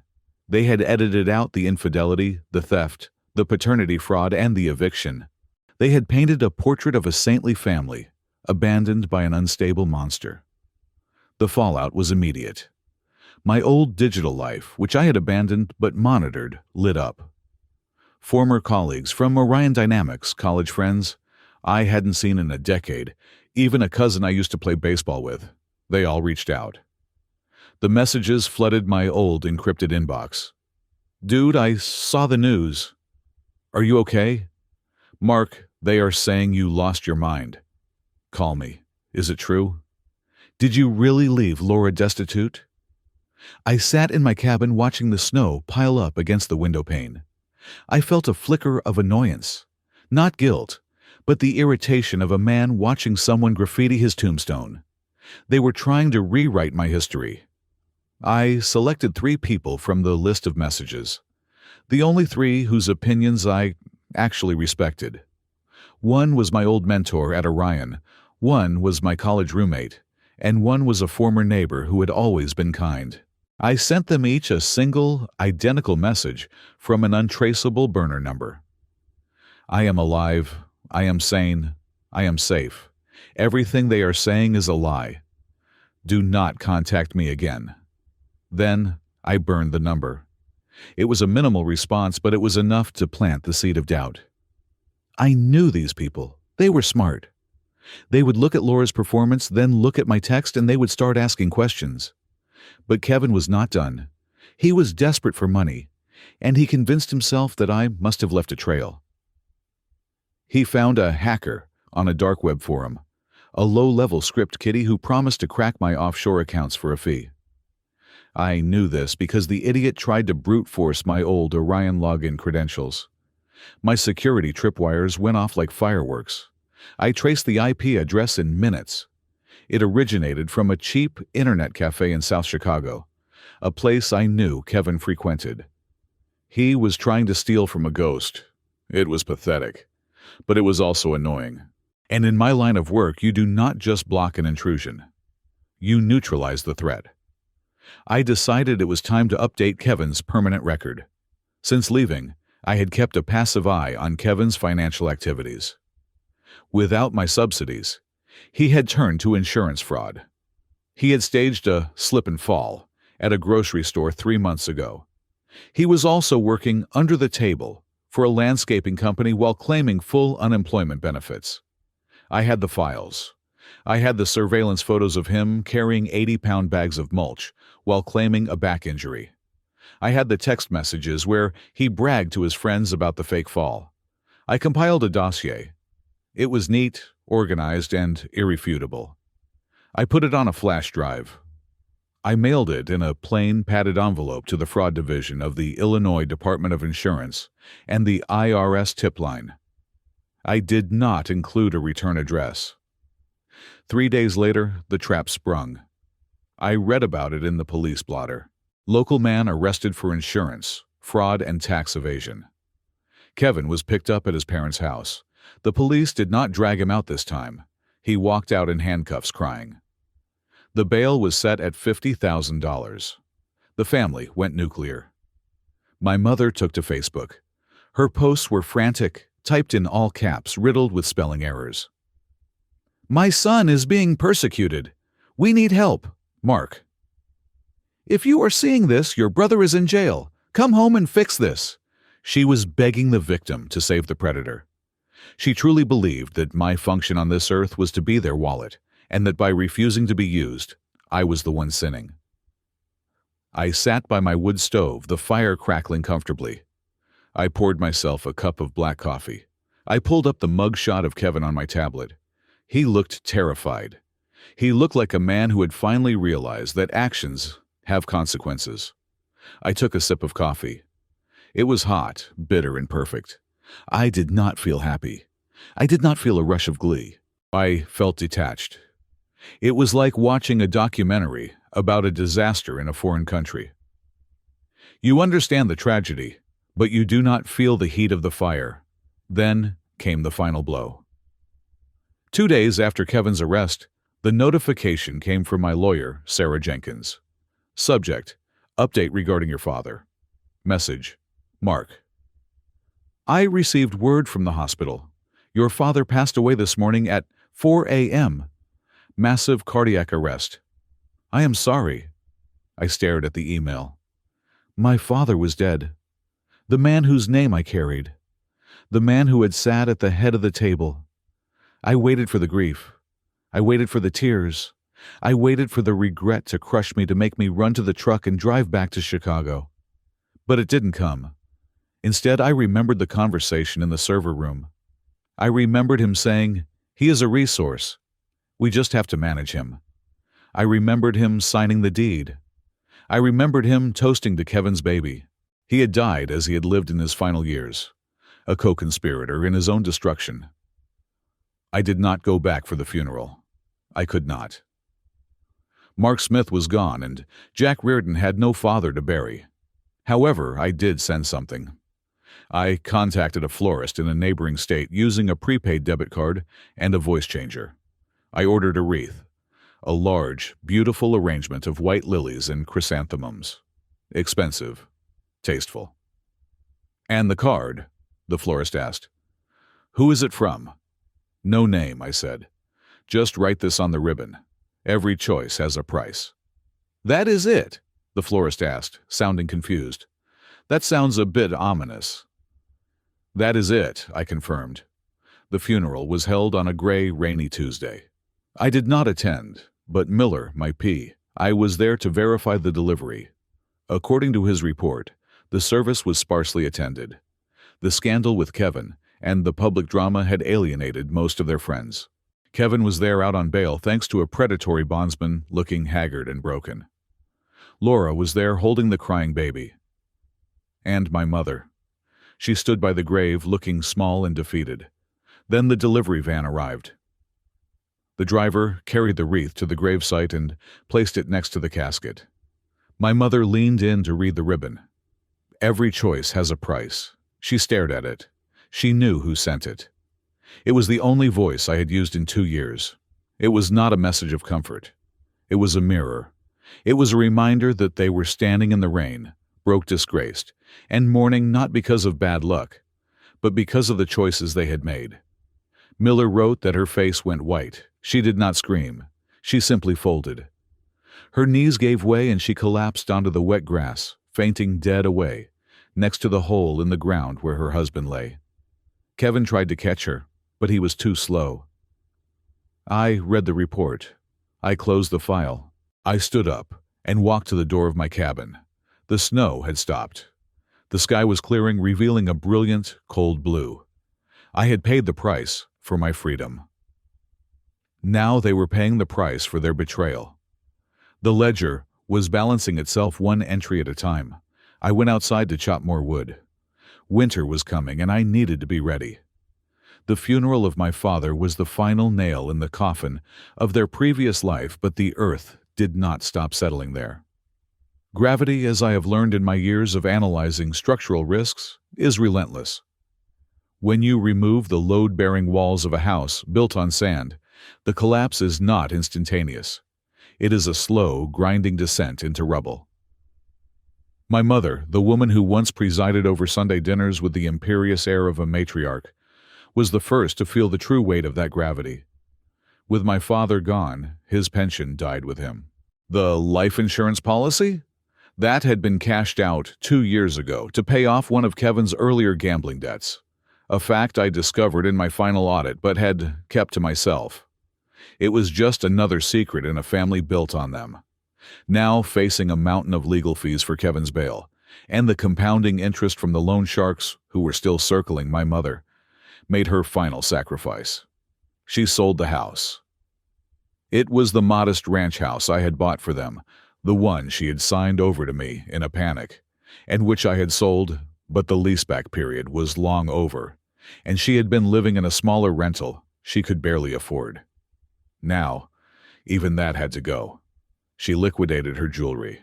She sold the silver. She poured every last cent into the black hole that was my brother, desperately trying to keep him out of prison for the fraud charges I had orchestrated. It was not enough to save him, but it was enough to ruin her. Miller's reports became less frequent, but more depressing. He tracked her move. She did not go to a retirement community in Florida, as she had always planned. She moved into Oak Creek Manor, a state-subsidized nursing facility on the outskirts of the city. I looked it up. It had a 2-star rating online. The reviews mentioned the smell of urine in the hallways and understaffed night shifts. This was the woman who had sat at my dining table and plotted to use my income to raise another man's child. Now, she was spending her twilight years staring at a cracked ceiling in a room she shared with a stranger, eating pureed food, and waiting for a son who would never visit. But if my mother's fate was tragic, the relationship between Kevin and Laura was a horror movie. They say that love, built on a foundation of lies, will eventually rot, but what Kevin and Laura had was not love. It was a mutual addiction to the adrenaline of deceit. Once the thrill of sneaking around was gone, once the rich husband was removed from the equation, they were just two broken people trapped in a room with a screaming baby and no money. They had moved into a cheap motel off the interstate after being evicted from my parents' place. The passion that they had destroyed my marriage for evaporated within weeks. In its place came resentment. Kevin, unable to work because of his pending court date, and his reputation as a fraudster, began to drink heavily. He blamed Laura. He told her she was bad luck. He told her that if she had not gotten pregnant, I would never have found out. Laura, exhausted from working double shifts and caring for a sickly infant, began to despise him. She saw him for what he was, a loser who had dragged her down to the gutter. The explosion happened on a humid Tuesday night. Miller sent me the police report a week later. The neighbors called 911 because of the screaming. When the officers arrived, they found the motel room trashed. Kevin had thrown a lamp. He had struck Laura across the face. The lover, who had once whispered promises in my house, was now a domestic abuser. Laura pressed charges. Kevin was arrested for domestic battery, adding yet another charge to his rap sheet. The romance was dead. It had not ended with a poetic tragedy. It had ended with a mugshot and a restraining order. A week after the assault, I received an email. It was sent to an old dormant email address that I checked once a month through a secure browser. The subject line was simply, "Please." I opened it. There was no text in the body of the email initially, just an attachment, a photograph. I clicked it. It was a high-resolution photo of a baby boy sitting in a plastic high chair, his face smeared with cheap baby food. He was about 18 months old. He had pale skin and thin sandy hair. He looked exactly like Kevin. The weak chin, the close-set eyes. There was no denying the biology. Below the photo, Laura had written a single paragraph. "Mark, I know you hate us. I know we deserve it. But look at him. His name is Leo. He is sick all the time. I cannot afford his medicine. Kevin is gone. I am all alone. He needs a father. He needs a good man. You always wanted to be a father. Please. Can you find it in your heart to forgive? Not for me, but for him?" I sat in my cabin, the glow of the screen illuminating the rough wood of the table. I looked at the child, Leo, an innocent name, an innocent soul. He had done nothing wrong. He did not ask to be born into a mess of adultery and greed. For a second, the old Mark Smith, the provider, the fixer, the man who wanted to save everyone, twitched in his grave. I had enough money in my crypto wallets to pay for this child's medical care for a lifetime. I could wire $10,000 right now and not even feel it. But then I looked closer at the eyes. They were Kevin's eyes. This child was not just a baby. He was the living embodiment of the betrayal. He was the physical proof that my wife and my brother had laughed at me while I worked myself to the bone. If I sent money, I would be doing exactly what they had planned from the beginning. I would be funding the consequences of their actions. I would be teaching Laura that she could always use a child as a hostage to get what she wanted. I was not his father. I was the victim of his conception. To save myself, I had to be colder than the Montana winter. I did not reply. I did not type a lecture. I moved the cursor to the block sender button. Are you sure you want to block this address? Future emails will be deleted automatically. I clicked yes. The photo vanished. The plea vanished. I closed the laptop and walked out onto the porch. The night air was crisp. I took a deep breath. I felt a pang of sorrow for the boy, yes, but I felt a stronger sense of protection for the life I had built. I could not save everyone. I had learned the hard way that trying to save people who do not want to be saved usually results in two people drowning instead of one. I needed to clear my head. I whistled for Buster, and we walked down the trail toward town. I was heading to the clinic. Not for me, but for Buster. He had a limp in his back leg, an old injury that flared up when the weather turned cold. The veterinarian in our small town was a woman named Sarah.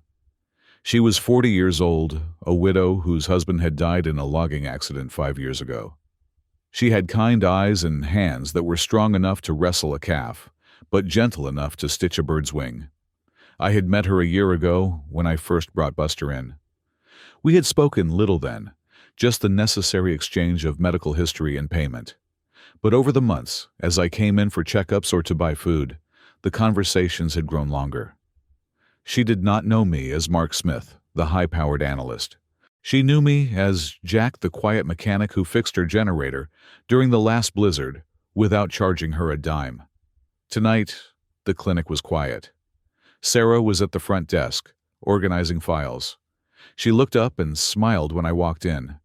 It was a genuine smile, one that reached her eyes. "Hey, Jack," she said.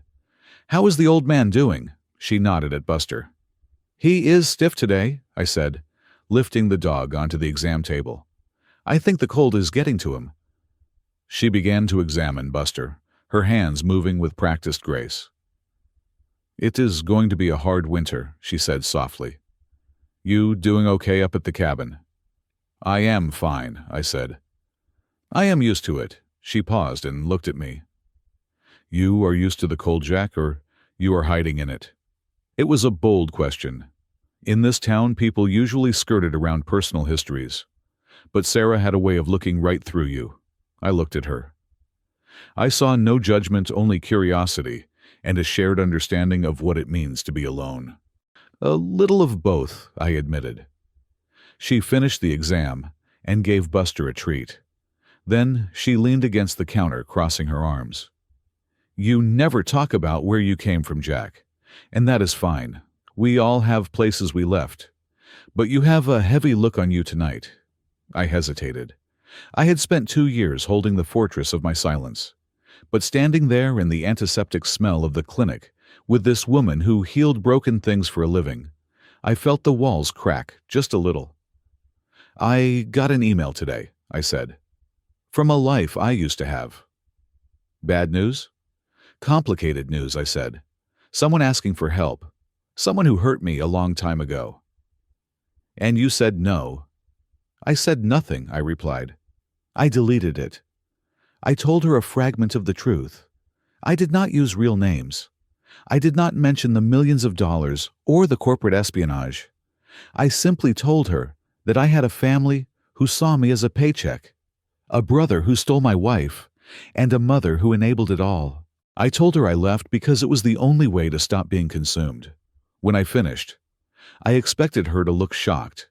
I expected her to say that family is family, that forgiveness is divine. Instead, Sarah reached out and placed her hand on my arm. Her grip was warm. "You did not abandon them, Jack," she said firmly. "You saved yourself. There is a difference. You cannot keep setting yourself on fire just to keep other people warm." I felt a lump form in my throat. It was the first time in 2 years that another human being had validated my existence, not as a provider, but as a person. "I just wanted them to learn," I whispered. "They are learning," she said. "It is a hard lesson, but it is theirs to learn, not yours to teach." We stood there for a long moment, the silence between us comfortable and shared. I realized then that I was falling in love with her. Not the frantic, performative love I had with Laura, but a slow, steady affection rooted in respect. I left the clinic an hour later, feeling lighter than I had in years. While I was building something real in Montana, the demolition in Chicago reached its final stage. Kevin's trial for the insurance fraud and tax evasion came up 2 months later. He had no money for a good lawyer. He was assigned a public defender who was overworked and underpaid. The evidence I had sent, the photos, the texts, the financial logs, was overwhelming. The jury deliberated for less than 3 hours. Guilty on all counts. The judge, citing Kevin's lack of remorse and his history of petty crime, sentenced him to 5 years in a state penitentiary. I read the news on a Tuesday. Kevin Smith, the golden boy, the favorite son, was now inmate number 89,402. He would spend the next 5 years in a concrete box surrounded by men who did not care about his charm or his excuses. And my mother. Miller sent me one final update before I closed his contract. He had visited the nursing home, posing as a distant relative, looking for a room just to get a look at her. He reported that she spent most of her days sitting in the common room, staring at the television but not watching it. She kept a small notebook in her lap. Every day at 4 in the afternoon, she would ask the nurse for the phone. She would dial a number. My old number. It had been disconnected for 2 years. She knew it was disconnected, but she dialed it anyway. She would hold the receiver to her ear, listening to the dead air, or the automated recording saying the number was not in service. And then she would start talking. She would talk to the silence. She would tell the silence about her day. She would complain about the food. She would ask the silence why it had left her. She would beg the silence to come back and pay the bills. She was not talking to me.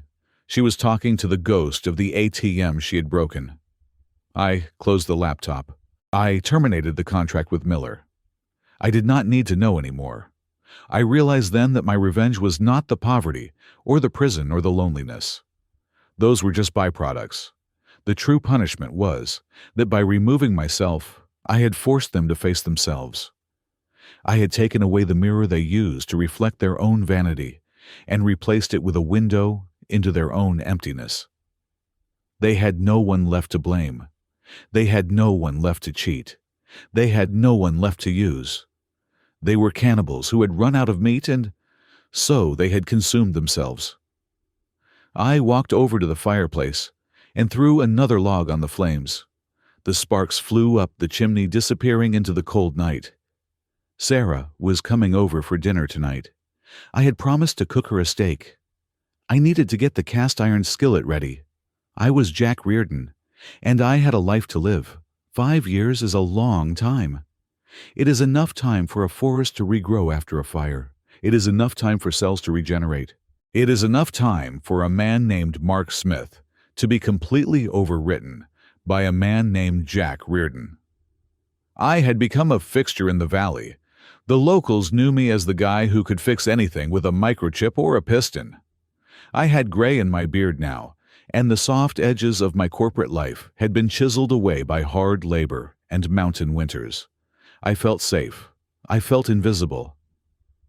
I believed that the wall I had built between my past and my present was impenetrable. But the thing about walls is that they only work if no one knows where the gate is. It was a Tuesday in late October.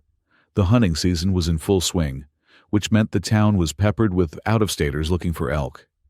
I was under the hood of a Ford F-35. In the shop, wrestling with a stubborn alternator. The bell above the door chimed. "Be right with you," I called out, wiping grease onto a rag. "Take your time," a voice replied. I froze. My wrench clattered to the concrete floor. I knew that voice. It was a voice that belonged to boardrooms, to encrypted conference calls, to a life I had buried. It was a voice that commanded six-figure salaries and security clearances. I slowly lowered the hood. I turned around. Standing in the doorway of my dusty, oil-stained shop was David Sterling.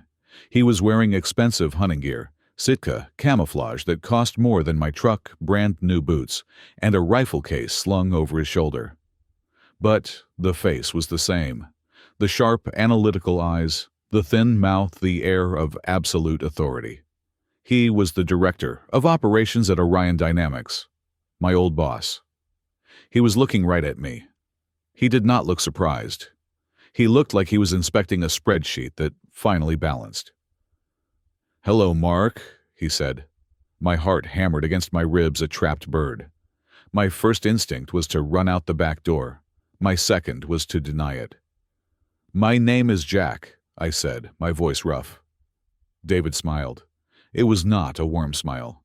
"I know, Jack Reardon, good name. A bit cliched but effective. I checked the LLC registration for this shop. You hid the paper trail well, but you have a distinctive coding signature in your digital invoicing system. You always did prefer that specific encryption syntax." I stood there, the rag in my hand feeling heavy. "Are you here to turn me in?" I asked. "Orion surely has a bounty on me for leaving with the keys," David laughed. He walked over to the counter and leaned against it, looking out at the mountains. "I am here to hunt Elk Mark. Pure coincidence. I blew a tire 3 miles back. The tow truck driver said the best mechanic in the county worked here. When I saw the name on the sign, I got curious. When I saw you through the window, I got answers." He paused, his expression turning serious. "I am not going to turn you in. As far as Orion is concerned, Mark Smith died of a breakdown or fell off the grid. We closed your file 3 years ago." I let out a breath I did not know I was holding. "Then why are you still staring at me?" "Because there is something you do not know," David said. "Something that might help you sleep better at night. Or maybe worse." "I don't care about the past, David." "You should," he said. "Because you think you left because your wife was cheating on you and your family was using you. But that is only half the story. You left just in time to avoid a federal prison sentence." I frowned. "What are you talking about? I never compromised the system. I left it clean." "I know you did," David said. "But your brother didn't." The name hung in the air between us. "Kevin." "Kevin?" I asked. "Kevin barely knows how to operate a microwave. He couldn't hack a system." "He didn't have to hack it," David said. "He had physical access. Do you remember the month before you vanished? You were working from home a lot. You left your laptop logged in on the secure server while you slept. You trusted your family." I felt a cold chill that had nothing to do with the drafty shop. "Kevin accessed your terminal," David continued. "He downloaded 3 terabytes of proprietary geological survey data, the kind of data we sell to oil companies for millions. He sold it to a competitor in China. He did it via a broker on the dark web." I stared at him. The pieces of the puzzle that I thought was finished suddenly shifted, revealing a picture far darker than I had imagined. "He sold my data," I whispered. "That is how he paid off his first gambling debt," David said. "The $85,000 you thought he owed. He paid it off 2 weeks before you caught him with your wife. He made $100,000 on the sale. But here is the kicker, Mark. He did it using your credentials. If you had stayed, if you had been there when the internal audit found the leak, you would have gone down for corporate espionage. 20 years minimum. Kevin was not just screwing your wife. He was setting you up to be the fall guy for his felony." I leaned back against the workbench. The room spun slightly. I had always thought of Kevin as a parasite, a lazy, greedy, incompetent leech. But I had underestimated him. He was not just a leech. He was a cancer. He was willing to send his own brother, the man who bought his house and paid his bills, to a federal supermax prison just to clear a gambling debt. The betrayal I had felt before was personal. This This was existential. He had tried to end my life. "Why didn't you prosecute him?" I asked. "We couldn't prove it was him until 6 months later," David admitted. "By then you were gone. The data was already out, and honestly, watching your family implode was punishment enough." We tracked the court cases. We saw him go to jail for fraud. We figured karma had handled it. David checked his watch. "My tire should be fixed by now. I am going to head out. Your secret is safe with me, Mark. You were the best analyst I ever had. Consider this a severance package." He turned to leave. "Wait," I said. David stopped his hand on the door handle. I looked at him. My eyes were burning, but my mind was ice cold. The old Mark Smith, the one who planned, the one who analyzed, the one who executed, was back. "You still have contacts in the private sector," I stated. "You still have access to the banking monitoring systems." David raised an eyebrow. "I do." "Kevin gets out of prison next week," I said. "I saw the parole notice online." So, I said, my voice dropping to a low growl. "He tried to frame me. He tried to take my freedom. I took his money, but I left him his dignity. I think I made a mistake." David smiled. It was a shark smile. "What do you need?" "I need you to find one specific transaction," I said. "Before I left, Laura had a secret savings account. She was skimming cash from the grocery budget for years. She had about $15,000 hidden away. She told me once she was saving it for a rainy day. I need to know where that money went." David pulled out his phone. He tapped on the screen for a few minutes. He made a call. He spoke in code. 10 minutes later, he looked up. "Found it," he said. "The account was drained 4 years ago by Kevin. He had her password. She probably gave it to him when they were desperate." "And where did the money go?" I asked. "Did he pay bills? Did he buy diapers for the kid?" David chuckled. "No. He spent it at a jewelry store in Vegas and a luxury apartment rental agency. The recipient on the lease was a woman named Crystal. Looks like Kevin had a girlfriend on the side, while Laura was pregnant and working 2 jobs. The final piece.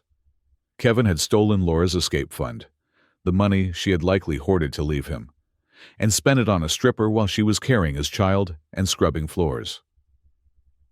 "Send it to her," I said. "Excuse me?" "Send the file," I commanded. "The bank statements, the lease agreement with Crystal, the receipts for the diamond bracelet. Put it all in a dossier. Mail it anonymously to Laura. She is working at a diner called the Rusty Spoon in Cicero." David looked at me with a mixture of fear and admiration. "You really want to burn it all down, don't you?" "I am not burning it down," I said.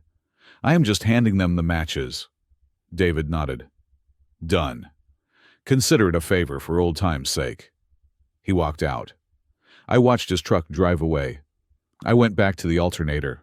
I had work to do 5 days later. The internet is a terrible, wonderful thing. It connects the world and it documents our lowest moments in high definition. I was sitting in my cabin eating a sandwich when the alert popped up on my tablet. I had set a Google alert for Kevin Smith Chicago years ago. This time, the link was not a news article. It was a link to a viral video site. The title was, "Crazy Diner Fight. Woman Attacks Ex-Con BF." I clicked play. The video was shaky, filmed vertically on a smartphone. The setting was the sidewalk outside a halfway house in Chicago. It was gray and raining. Kevin was there. He looked older, harder. He had prison tattoos on his neck and was wearing a cheap tracksuit. He was holding a plastic bag of belongings, looking around, probably waiting for an Uber or a friend. Then, Laura entered the frame. She did not look like the woman I had married. She looked haggard. Her uniform was stained, but her eyes were wild. She was holding a stack of papers, the dossier David had sent. She did not scream at first. She just walked up to him. "You stole it," she said. Her voice was shaking, but the camera picked it up clearly. Kevin looked confused. "Laura?" What are you doing here?" "My money!" she shrieked. "My escape money, the money for Leo's medicine! You stole it? For her? For a stripper named Crystal?" Kevin's face went pale. "Laura, calm down. You are making a scene." "I was working double shifts," she screamed, closing the distance. "I was feeding your son. And you were in Vegas buying bracelets?" She threw the papers in his face. They scattered in the wind like white doves. And then she lunged. It was not a slap. It was a feral attack. She clawed at his face. She grabbed his hair. She was screaming words that were unintelligible, a raw, guttural sound of pure betrayal. Kevin, reacting with the instinct of a man who had spent 5 years in prison, fought back. He shoved her hard. She fell onto the concrete. "You are crazy!" he yelled. "That is why Mark left. You are a psycho!"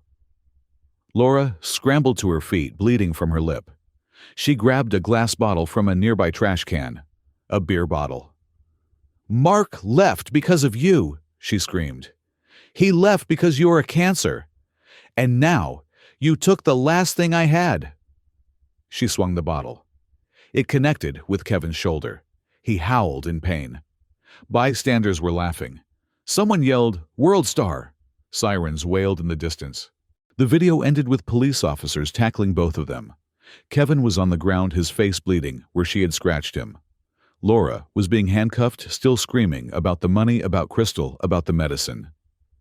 I watched the video again and again. I paused it on the frame where Laura was screaming. I looked at her face. It was twisted in hate. I looked at Kevin's face. It was twisted in fear. This was the haunting. The title of my story, Now They're Haunted, was never about a ghost in the hallway. It was never about me lurking in the shadows. The haunting was the vacuum I had created. By removing the one person who absorbed their toxicity, the one person who paid their bills and covered their mistakes, I had forced them to turn that toxicity on each other. I had stepped out of the cage, and the animals, starving and confused, had started eating each other. Kevin had stolen from me, yes. But his ultimate crime was stealing from Laura. And Laura's ultimate crime was trusting a thief over a husband. The dossier I sent was not a weapon. It was just the truth. And the truth in a family of liars is the most destructive force on earth. I closed the browser. Kevin would likely go back to prison for violating parole by fighting. Laura would likely be charged with assault. The child Leo would probably end up in foster care, which, tragic as it was, might be the only chance he had at a normal life away from these people. I felt a strange sensation in my chest. It was not joy. It was not triumph. It was closure. The final thread was cut. The last secret was out. Kevin's attempt to frame me had failed. His theft of Laura's money had been exposed. They were destroyed completely, publicly, and irrevocably. I stood up. I walked to the window. The mountains were covered in fresh snow, white and pristine. The world out there was clean. I turned to Buster, who was sleeping by the fire. "Come on, buddy," I said. "Let's go close up the shop." I put on my coat. I was Jack Reardon. I had engines to fix. I had a woman named Sarah who was waiting for me to cook dinner. And as for Mark Smith, he had just won the war without ever firing a single shot. Even the most perfect code has a bug. Even the most secure fortress has a thermal exhaust port. I had spent 5 years building a life that was invisible, a digital fortress that no hacker could breach. I had defeated the banks, the courts, and the investigators. But I had forgotten to account for the most unpredictable variable of all: human vanity. It was not a hack that exposed me. It was a selfie. David Sterling, my old boss, was a man of his word. He kept my secret. But he was also a man of ego. When he returned to Chicago after his hunting trip, he posted a photo on his personal Instagram account. It was a picture of him posing with a massive 6-point bull elk he had bagged. He was grinning, holding his rifle. In the background, blurry and out of focus, was the corner of my repair shop. And parked next to the shop, partially visible, was my truck. The license plate was mud-splattered, but the first 4 characters were legible. Kevin, who had been released on bail, pending his appeal for the diner assault, was spending his days in an internet cafe obsessively refreshing pages related to anyone I had ever known. He saw David's post. He zoomed in. He ran the partial plate through a sketchy database he paid for with stolen credit card numbers. He got a match. Jack Reardon, Missoula County, Montana. I did not know this was happening. I was busy preparing for winter stacking cordwood and winterizing the pipes. I did not know that a Rust Bucket Chevrolet Malibu was tearing across the Great Plains, driven by a man who had lost his mind. Kevin had nothing left. No wife, no money, no reputation. He was facing more prison time for the assault on Laura. He had convinced himself that I was the devil, the architect of his misery, the one who had pulled the strings to destroy him. He was coming to get what he believed was his: money or blood. The blizzard hit on a Thursday night. It was a true Montana whiteout with winds howling at 50 miles an hour and snow falling so thick you could not see your hand in front of your face. I was sitting by the fire with Sarah.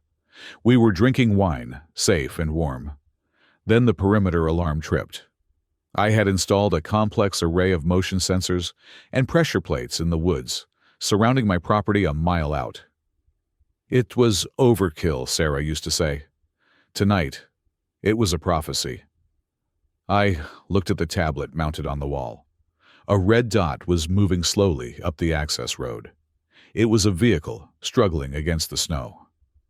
"Is that a customer?" Sarah asked, looking up from her book. I tapped the screen to access the thermal camera I had mounted on a pine tree near the gate. The image was grainy, black and white heat signatures. The car stopped. A figure got out. He was not dressed for the weather. He was wearing a thin jacket. But in his right hand, glowing bright white on the thermal display, was a pistol. I knew that walk. Even in the snow, even with a limp, I knew that walk. "No," I said, standing up and putting my glass down. "It is not a customer." I looked at Sarah. "It is him." She did not ask who. She saw the look in my face, the look of Mark Smith returning. "Get your coat," I said calmly. "We are leaving." "Jack, if he has a gun, we should call the police and barricade the door," Sarah said, her voice steady but tight. "I already called the police," I said.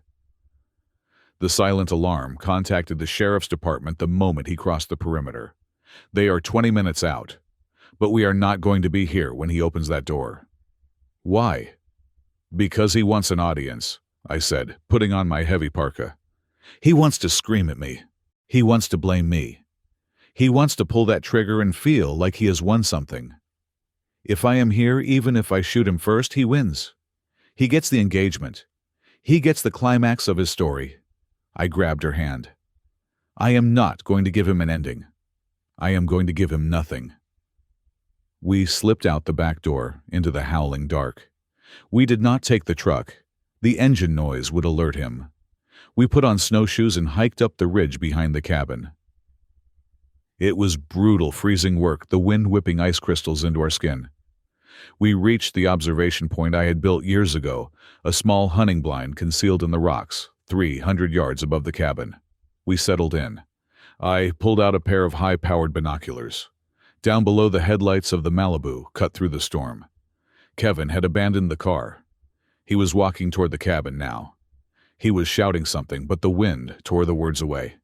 He reached the front porch. He did not knock. He kicked the door. He kicked. It held. He kicked it again. The wood splintered. He disappeared inside. I watched through the window. I had left the lights on. I had left the fire burning. It looked like a home. I could see him moving frantically from room to room. He was overturning tables. He was ripping cushions off the couch. He was looking for the safe. He was looking for me. He came back out onto the porch. He stood there screaming into the storm. I could see the steam rising from his breath. He waved the gun at the trees. "Mark!" The sound was faint, a tiny, pathetic noise against the roar of the mountain. "Come out! I know you are here! You ruined my life. You owe me." I watched him, my brother, the boy I had protected on the playground, the man who had slept with my wife in my bed, the man who had sold my secrets. He looked small. He looked cold. Sarah squeezed my hand. "Do you want to go down there?" "No," I said. 10 minutes later, the blue and red lights appeared at the bottom of the drive. The sheriff's deputies moved efficiently. They did not use sirens. They surrounded the cabin. "Drop the weapon. Hands in the air." The voice from the megaphone echoed in the valley. Kevin froze. He looked at the police. He looked back at the empty woods. For a second, I thought he might raise the gun. I thought he might force them to kill him. It would have been the final act of cowardice, forcing someone else to end his pain. But Kevin was not a martyr. He was a survivor. He dropped the gun. He fell to his knees in the snow. I watched as they tackled him. I watched as they cuffed him. I watched as they dragged him screaming and kicking toward the patrol car. "He is here," Kevin was yelling. "My brother is here. He set me up. He is watching me." He was right. I was watching him. But I was not his brother. I was a force of nature he had foolishly tried to tame. I lowered the binoculars. The patrol cars turned around and drove away, their taillights fading into the white void. The cabin was dark now. The door was broken. The snow was blowing into the living room where I had found peace. "It is over," Sarah said. "Not yet," I replied. "We cannot stay here. He knows where this place is. Even from prison he will talk. The solitude is broken." The next morning the sun rose on a world that was blindingly white. I drove into town and met with a real estate agent I knew. I signed the papers to list the cabin for a quick sale, cash only as is. I packed my tools. Sarah packed her life. We did not hesitate. We had talked about Alaska before, about the true north, where the roads end and the wilderness is absolute. We decided on a town near the Yukon River, a place accessible only by boat or plane. But there was one final loose end. One person who was not in prison, not in a halfway house, but trapped in a prison of her own making. My mother.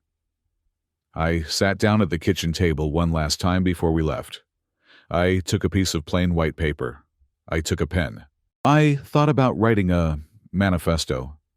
I thought about listing every sin she had committed, every way she had failed me. I thought about explaining why I did what I did. But explanations are for people who care about being understood. I did not care. I wanted to be a ghost. I wrote 2 sentences. Mom. The son you are looking for died on the night he saw the camera footage. The man writing this is a stranger you have never met and you never will. Do not look for me again. I folded the paper. I put it in an envelope. I addressed it to Oak Creek Manor, room 304. I put a stamp on it. I dropped it in the mailbox on our way out of town. 3 weeks later. I stood on the deck of a ferry cutting through the icy gray waters of the Inside Passage. The wind here was different. It smelled of salt and ancient glaciers. Sarah was inside the cabin getting coffee.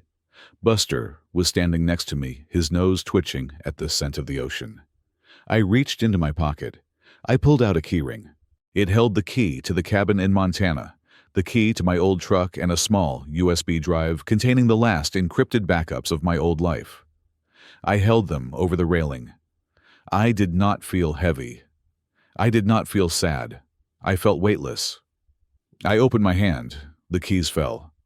They hit the water with a tiny splash and vanished instantly beneath the churning wake of the boat. I watched the spot where they disappeared until we were miles away. I was 43 years old. I had no debts. I had no history. I had a woman who loved me for who I was, not what I provided. I had a dog, and I had the silence. I turned my back on the South. I walked into the warmth of the ferry cabin to find Sarah. Meanwhile, 2,000 miles away in a room that smelled of antiseptic and old lavender, an old woman sat in a wheelchair by the window. The nurse had just delivered the mail. My mother held the letter in her trembling hands. She had read it 50 times in the last hour. She looked out at the parking lot. It was raining in Chicago. A gray, miserable rain. She looked for a car that would never come. She listened for a phone that would never ring. "You," she whispered to the glass. "Mark." The silence of the room swallowed her voice. She realized then, with a terror that settled deep in her bones, that she was not waiting for death. She was waiting for nothing. I had given her the ultimate punishment. I had not killed her. I had simply ceased to exist for her. I had turned her into a woman who had never had a son, erasing the one thing she took pride in. She was alive. She was breathing. But in every way that mattered, she was already a ghost haunting a world that had moved on without her. Thank you so much for listening to this story. If you enjoyed this journey of cold, calculated justice, please let me know in the comments below. Where are you listening from right now? I would love to see how far this story has traveled. And if you want to hear more stories about people who get exactly what they deserve, please subscribe to the Calm Revenge Stories channel. Hit that like button to support the video. And don't forget to press the hype button so this story can reach even more people who need a little satisfaction today.